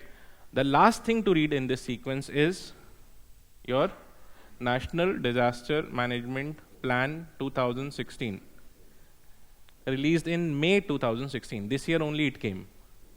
Right. Now, the ones who are confident, really confident that, we can read and understand, for them, I would suggest this one source, just one source, NDMP 2016. It includes everything about disaster, right? And wherever you need to refer the other books, that's where you refer that IGNOU booklet or wherever. But you start directly with this, I believe most of you can understand what this is saying, right? And it covers vulnerability, it covers everything which is with respect to your disaster, including the most latest development, right? Sendai framework, everything is already covered in this, right? So this is it. This you refer for your disaster management, ecology, environment. I have given you that list, and NCRT we have already talked from the perspective of geography, right? First of all, in this, you have any questions to ask? Please put. Then we'll move to the next part. Hindi translation for GC Leong? No, sorry. I'm extremely sorry, it's not available. But in that case, what you can refer is, let's say you don't get this. So you can refer any of the ICSE Hindi books, right? Many of the ICSE books are also well written, right? Especially the Hindi translated ones, so you can refer them, right? They are good enough. Okay, anything else? Yeah. The new ones. Because I'm talking of the websites. On the website, you only find the new. Actually, there are 3 generations, right? The oldest ones by the name of Land and Paper series. After that, last time when NDMA government came, that's when they revised, right? And then so there's an intermediate one also, right? And the present one that you get is the newest one, right? So I'm talking about the newest one here. आप उन्हीं को refer करो. Reason being, UPSC is somehow picking questions directly from the newest NCERT, right? Line by line. Once we'll discuss in the class, that's asked a question on tea plantation in Dua region. That is given verbatim of Brahmaputra. That is again taken line by line from NCERT. I'm just giving you one or two examples, right? So every year UPSC tends to ask at least some questions line by line from the NCERT, or they at least pick the idea from there. The steel industry question that they asked last year was again from the mains question was from your NCERT or NCERTs. Simple, right? Okay. Now, so this is how, and this is what you read. I have given a breakup of all the classes that we'll be doing, right? And for every class I have mentioned which topic we'll be covering, and for that topic, which chapter you are supposed to read from these books, right? So the ones who will be there in the class can follow this. The ones who wouldn't be able to come or attend the class, for them also this is a breakup. So if you are somehow able to, is that okay? Good enough. Now, so anything else? No. Okay. Now that we have already talked about how you prepare, what is the relevance of geography? What does it teach you? Simple. Because I was just sitting through the previous two sessions. So sir talked about interlinking of river projects, which are the articles, right? I think the other sir talked about AOA, agreement on agriculture, right? What is the relevance of geography? Are you able to link something? Interlinking means what? Interlinking of what? Of? Interlinking of river, the topic that sir was talking, the polity sir. Remember? अभी थोड़ी देर पहले ही session हुआ है. Interlinking. So he was asking about interstate water dispute, right? Now what is interstate water dispute? Sharing of, it is about what? It is about river water. Okay, even if you don't know the names of the river, it is about river water, right? So where does that water come from in the river? Why is there a dispute, right? Is the water, if you read those articles, right? So the states go on to claim our requirement is not fulfilled. We are not able to give water to our farmers, right? So what is farming in that case? You know, all these words you know. You know a river, you know farming, you know agriculture. But once it comes to questions, the questions are a bit specialized, right? And that's where you need to know a bit more. So either you're talking of, as the other one, the other class, economy thing, right? So there it was about agreement on agriculture, right? He was talking about agreement on agriculture at WTO, वो जो आपको amber box और उसका discussion sir कर रहे थे, right? Agriculture again comes there, and there is an agreement, right? Similarly, you have industries related questions. On a tangent, recently you saw that earthquake which happened, right? Before that there was an earthquake in Italy. Yes? So that's why I'm asking, what is geography basically? Geography goes on to show you or tell you about all the phenomena which are happening in the physical world around you, right? Whatever things nature does in terms of formations, in terms of destructions, the so-called destruction, we call them as destruction, but these are not destructive processes, right? Volcano is not a destructive process. It's actually the most constructive activity which happens on the earth. If there was no volcano, actually you wouldn't have been here. Even life wouldn't have evolved. There wouldn't have been oceans, there wouldn't have been atmosphere. The gases which come out of volcano go on to give you that. Basically, even the floor on which we are standing, or the ground, wouldn't be there. Right? What is earthquake? So earthquake is a sudden release of energy. But why does it happen? Is it destructive? Is it meant to be destructive process? No. It is just a release of energy in the process of various movements on the Earth's surface. And if that release of energy doesn't happen, what will happen? That energy will go on building. And ultimately it might release in some other form, which might be much, much more destructive. And basically, an earthquake doesn't kill you. What kills you is your lack of preparation for that earthquake. Yes, it's exactly like the PT. You don't fail, you know, the PT doesn't fail you. You fail because you are not prepared. The best thing about PT is they give you all the questions and they give you all the answers. Right? Not one question without the answer. And then they tell, we give you 2 hours, fail yourself. All of us are so tempted that we fail ourselves.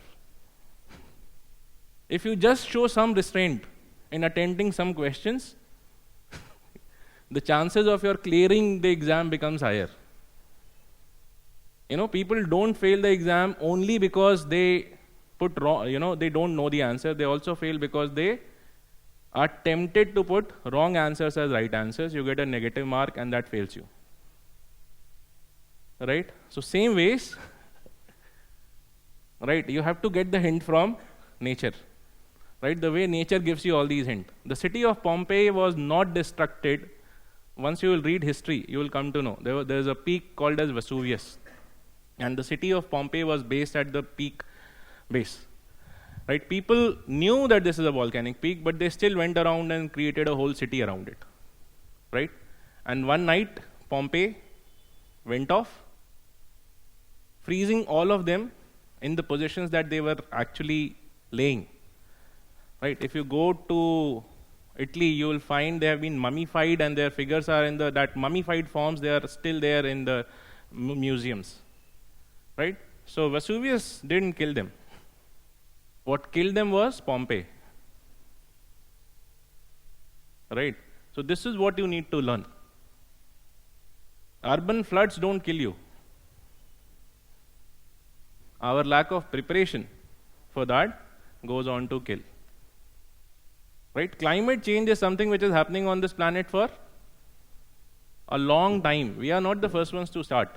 I hope you must have heard about Ice Age. इतना तो सुना होगा, चलो Ice Age भूल जाओ. Ice Age picture देखिए, Ice Age 1, 2, 3. यार don't tell me कि आप बचपन से ही IAS की प्रिपरेशन कर रहे हो.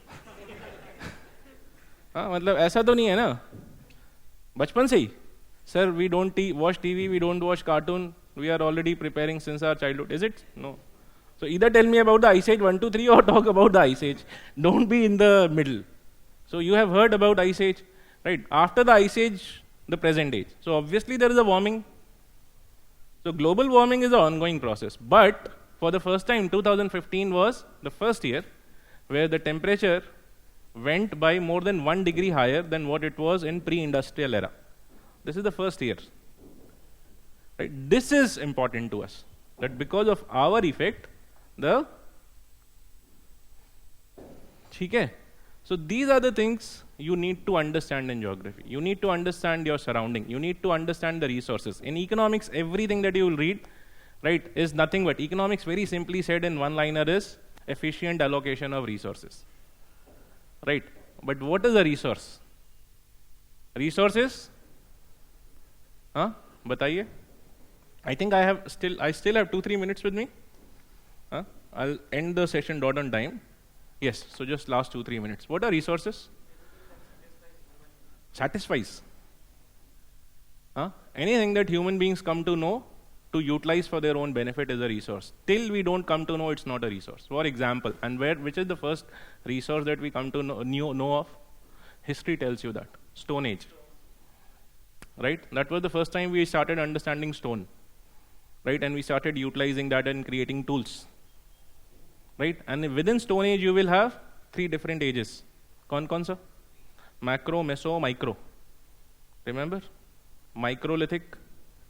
Right? So we were creating these finer tools for knowing that of which rock you can create. And after that, which was the other era? Age? Copper Age. Right? That's where we came to know copper could be used as a resource. After that, so not copper, it was basically a Bronze Age. Right? And then we had Iron Age. So in that we came to know how to use iron. Right? For the first time when we settled down, we settled around agriculture and came to know some plants also could be resource. What we call as crops. These were earlier wild crops. Right? All of them, wheat, rice, everything was a wild crop. We went on to domesticate plants and created agriculture. And that helped us settle down. And we started creating those communities. And those communities went on to have their social structure. That's where society evolved. Right? Exchange of resources led to development of economy. Right? And organization of the society and the economy led to development of rules. And those rules ultimately evolved into polity. And what helped us through this development? Our understanding of technology, tools. So science helped us evolve in this process, right? Technology helped us evolve, right? But what lays this background? The background is the physical world around you, which you read in geography, right? So in the geography classes, the focus would be to understand this physical world around us better so that we are able to connect and create the whole structure, right? Any other question? No. So with that, I'll end the session, right? Thank you. Ma'am will be coming. Yeah. And ma'am would be talking about society, ma'am? Right.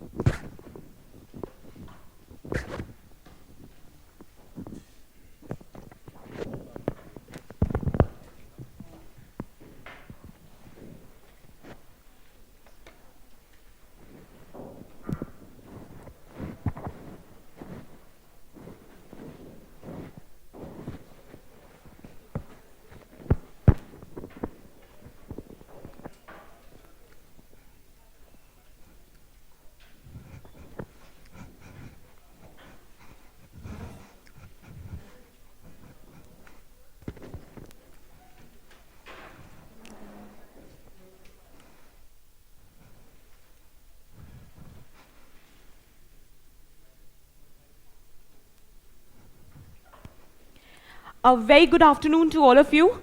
My name is Smriti Shah. I'm a faculty of Sociology and Indian Society with VISION IAS. So finally, this is going to be the last session for the day.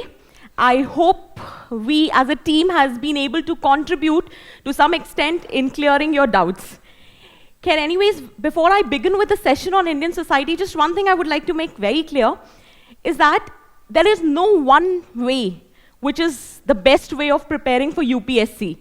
But definitely, there is one way which is best for you. So all the purpose of this open session is to help you to explore that which is going to be the best strategy for each one of you.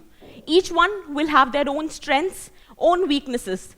Depending upon the cost and benefit analysis of both, you need to jot down that which is best way for you to prepare for this examination. Definitely, we are going to assist you, we're going to guide you, but at the end of it, please believe one thing. Take n number of time you want to take before joining any institute, before choosing your mentor. But once you choose, just trust us. Okay? So with that note, the final session for the day, that is on Indian society. So just one thing. Are you guys aware of the fact that Indian society is something which has been incorporated of late? As in, this was not the part of your syllabus initially. It was only in 2013 that we have incorporated this section. Is everyone aware of this? Just one thing. Why do you think that UPSC has incorporated this section?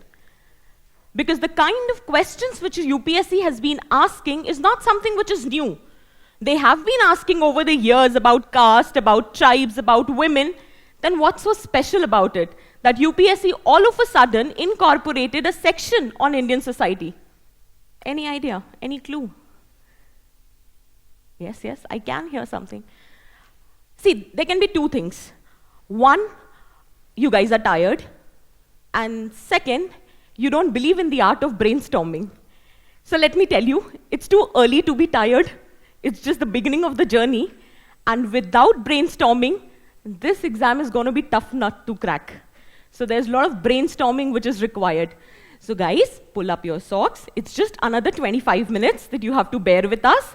So please tell me, what do you think? I'm not asking you a UPSC question. It's a simple question. Why do you think UPSC has incorporated this section? There was a lot of syllabus already with UPSC. Then why one more section to it? Any idea? To focus more on? Absolutely. See, what the problem was that you guys, or not exactly you guys, the guys before you who got selected were becoming the administrators who were supposed to administer their society, but they were not aware of the nuances only. So the problem was, we were coming up with policies, but there is something known as, if you've heard of it, what is it? Strength, weakness, opportunity, and threat. When you prepare a policy, you always focus on the strength and the weakness. Maximum, when you have to convince the opposition party, then you say about the opportunities. But nobody talks about the threat. The most recent example is demonetization. Think about the threat associated with demonetization. I would not get into the detailing, सब personal हो जाएंगे, थोड़े sensitive issue है. लोगों के पास 2000 का note नहीं है और है तो उसका खुला नहीं मिल रहा. So that's a very sensitive issue. I would not delve into that. But anyways, for you, you need to know the threats. And to know the threats, you need to know the nuances about your society. Is that very clear? But the catch is, they have incorporated the syllabus. Now we will be taking up today's session from 3 perspectives.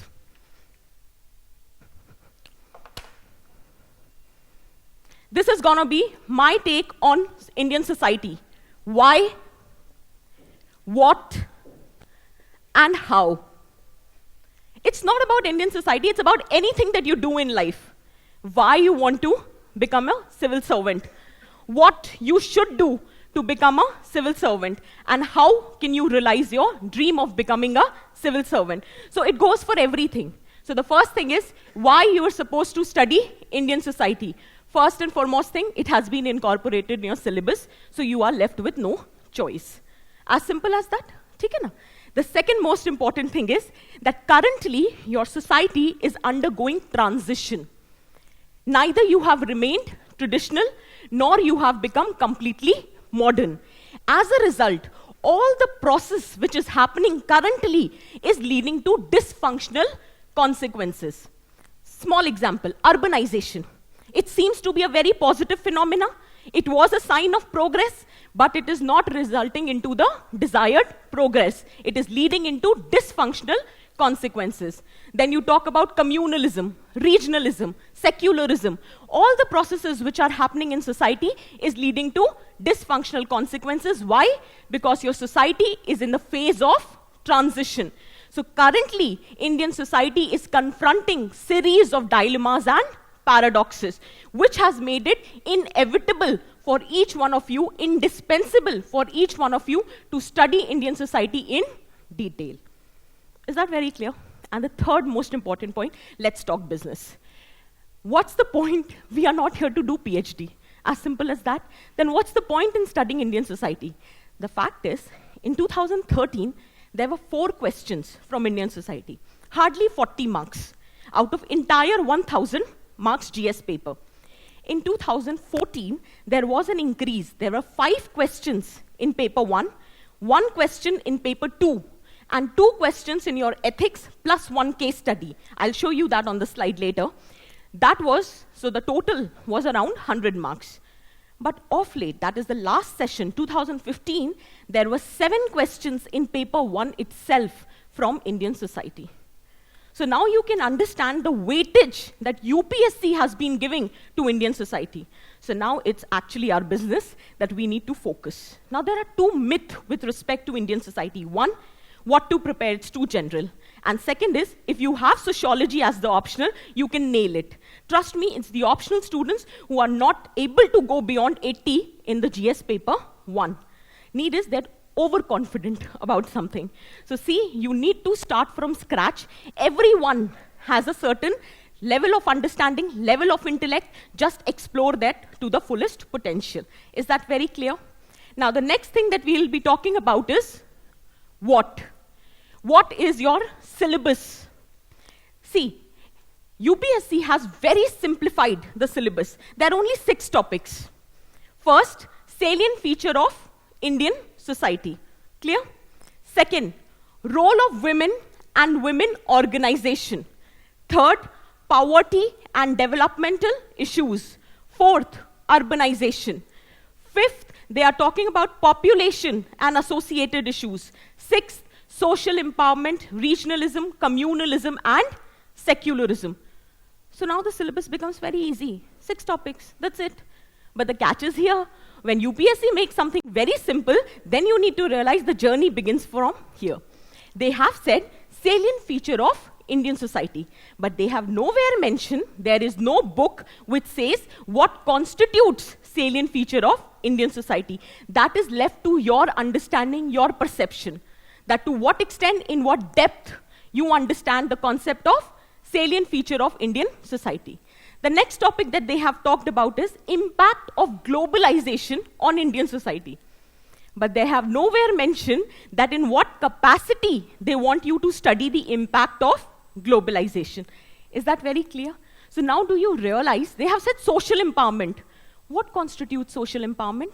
In what capacity you are supposed to study social empowerment is nowhere to be discussed. So here you need to understand that how serious UPSC is and how in-depth the syllabus is. Syllabus is not about those 6 topics. Syllabus is how detailed you go with respect to each of those topics. So let's see the slides. This is what we have already talked about, why to study Indian society. That is to develop a perspective, to sensitize the government officials, and finally to apply the best practices of governance. This is the overall breakup in mains and interview, right? This is all about your mains. These were the questions which were asked in the very first year. Can you see the nature of the question? Each of the question is talking about that paradox which I just mentioned. First question, the social problems which originate out of the speedy process of urbanization. Urbanization, prima facie, is a positive topic, but you need to talk about the social problems. See the second question. Male membership needs to be encouraged in order to make women organization free from gender biasness. Can you see the irony?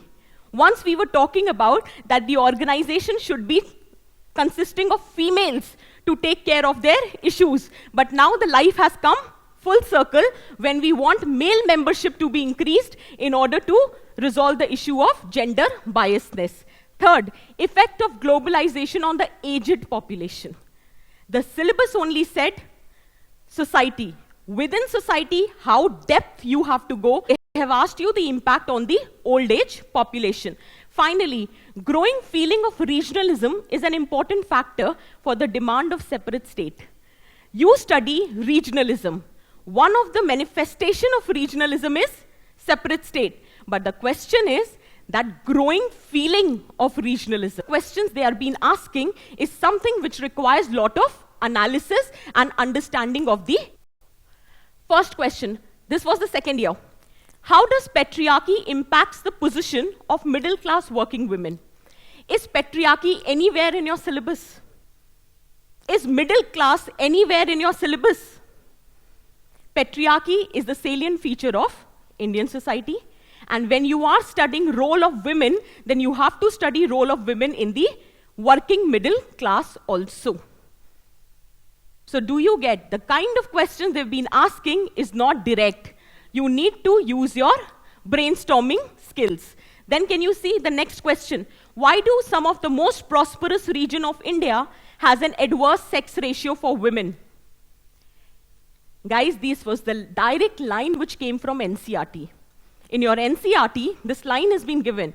But the irony is, only the line has been given, not the answer. So the moment you're reading NCERTs, that is only to build the overall framework within which you have to prepare. What you have to prepare goes much beyond that. Is that clear? Okay? Now you can see the life cycle of the joint family. Is family anywhere in your syllabus? But joint family is a salient feature of Indian society. And joint family undergoes a life cycle. So you have to prepare in depth. Do not take this section lightly. It will fetch you round about 70 to 80 marks in the paper 1 itself. There will be questions in paper 2 because your polity at last governs your society. So each law, each act, everything has a ramification on your society, so you need to prepare. Then paper 4, case studies are most lately related to caste, women, tribes, migration. Everything falls into the section of Indian society. An essay. Every year you will get one essay from this portion. So do not take this portion very lightly. Anyways, in paper 2 and 4, this was the question in 2014. Caste system, the sexual violence against women, and self-help groups. Clear? This was the case study which was asked. And all of these questions can be only answered if you have better understanding of Indian society and different nuances. Is that clear? This is last year.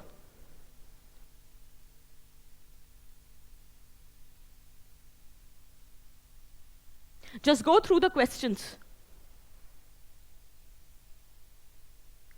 See, just one thing for your betterment, before you begin with the preparation, either prelims or mains, whatever you want to prepare for, just go through past year's question papers. It will give you a better idea that in what capacity you have to prepare a particular topic. Contemporary Dalit identity movements, to what extent they have been able to annihilate the caste. Do you think that was there anywhere in your syllabus? Casteization of politics is the current reality of Indian society. So you have to study it. Essay. Every year you get one essay from this section. The more you have studied, the more you will be able to answer. It's all business, dude. You need to be prepared with this section if you really want to fare well. And at the end of it, your interview is all about your understanding of your district, your city, your state, your community, your nation, and their international relations. So at the end of it, it's all reduced down. This is your course content, which we have already talked about. See, they have mentioned population and associated issues. What capacity you will study?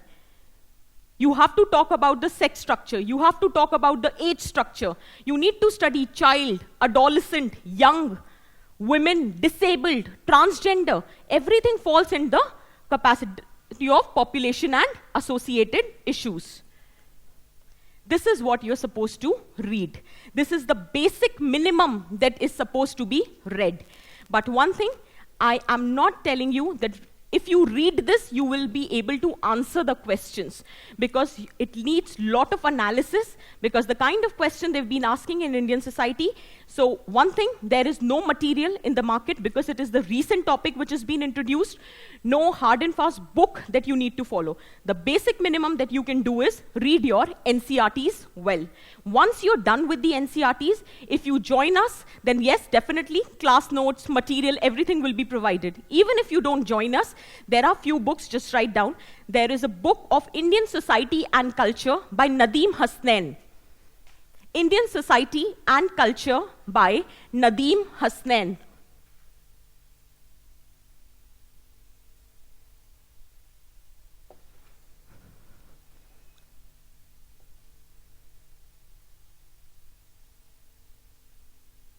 Second is Social Problems in India by Ram Ahuja.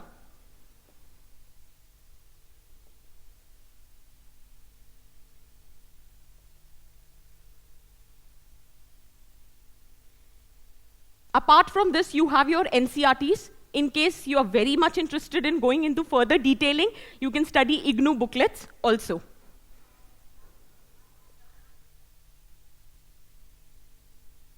See, there are Ram Ahuja, there are two books. One is Indian Social System and other is Social Problems. You have both the book, then it's okay. Nahin. In case you have Indian Social System of Ram Ahuja, then do not go for. But my personal pick was Nadeem Hasnain, Indian Society and Culture. Okay? In case you are joining us, so one thing can be guaranteed, that apart from NCRTs, nothing else needs to be read. I'll tell you the reason why. The nature of questions which are coming, lot of analysis, lot of books needs to be read, which we will be doing on your behalf. That is what we are for, mentor and the guidance purpose. And secondly, every year Vision come out with their compilation of current affairs. PT 365, which is a very famous thing now. I think लोग ये भी कह रहे थे कि UPSC का paper PT 365 से बना है, but खैर that's something to boast about. Then let's see what happens with Mains 365, fingers crossed. But the second thing is Mains 365, in which we have covered all the current developments with respect to the social issues. So once you read the conceptual part, all you need to do is substantiate it with the current developments. Is that very clear?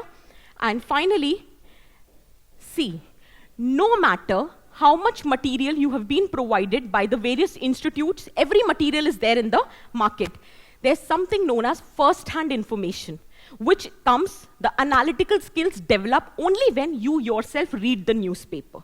Fine, study vision material of current affairs, do not make notes, but do read the newspaper. Because the moment you read the newspaper and then you will study the material, you will better able to correlate with the material which is given to you. I think somebody was also asking कि material तो 1 महीने बाद आता है, हम 1 महीने तक क्या करें? तो 1 महीने तक हम रोज न्यूज़पेपर पढ़ेंगे. भले ही नोट्स मत बनाइए, लेकिन न्यूज़पेपर पढ़िए. एक आदत होनी चाहिए कि आपका थॉट प्रोसेस डेवलप हो रहा है. तो मेरा पर्सनल है, आई प्रेफर मिंट. आपको जो पढ़ना है, देखो कोई टीचर कहेगा इंडियन एक्सप्रेस पढ़ो, कोई कहेगा हिंदू पढ़ो, और मैं कहूंगी मिंट पढ़ो. But at the end of it आप वो पढ़ो which you can understand. Because there is everyone's comfort level with the newspaper. So whichever newspaper you are comfortable with, read that. Is that clear? This is in general the class plan which I have planned, that how I would be addressing Indian society. I have divided it into 8 broad parts, and it will be covered in 12 lectures. So this is what evolution of Indian society, the traditional Indian social system, salient features of Indian society. These are my perception or understanding about salient feature. If you want, you can add further to it. This is not the topic in your syllabus, but I want you to prepare this because the PPT will be there on your platform. So in case you want to go through these topics, you can. This will give you a better idea how you're supposed to prepare. Population and associated issues. Urbanization, migration, although migration is not in your syllabus, but that needs to be studied because the kind of questions which are coming. Poverty and developmental issues, globalization, role of women and women organization. So this is all about Indian society. One last thing which I want to tell you is Indian society is a portion in your mains. And if you really want to crack mains, it is all about answer writing. From today onward, promise yourself that whatever you are reading, whatever you are studying, write one answer every day. This is one technique which cannot be learned after your prelims results come. And you do not want to make it a 5-year agenda or affair. So please start preparing, writing one question every day. That is the need of the hour. Just one last thing. When you are preparing for your society, prepare it from these 3 dimensions: structure, institutions, and the sections. This is for all those who want to go for self-study. Rural structure, urban structure, tribal structure. Institutions, family, marriage, caste, religion, education, media, patriarchy.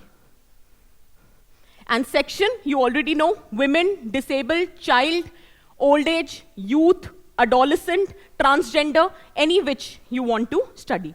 Try to study your Indian society from these 3 broad dimensions.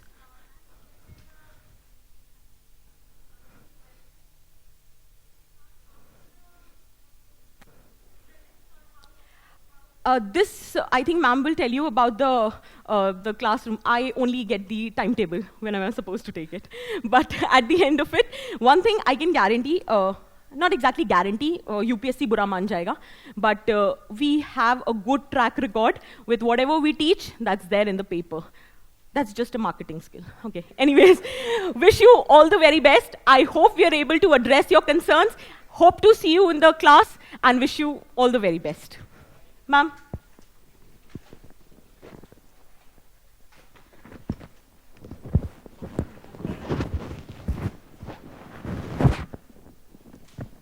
Okay, there's not much to talk. Am I audible?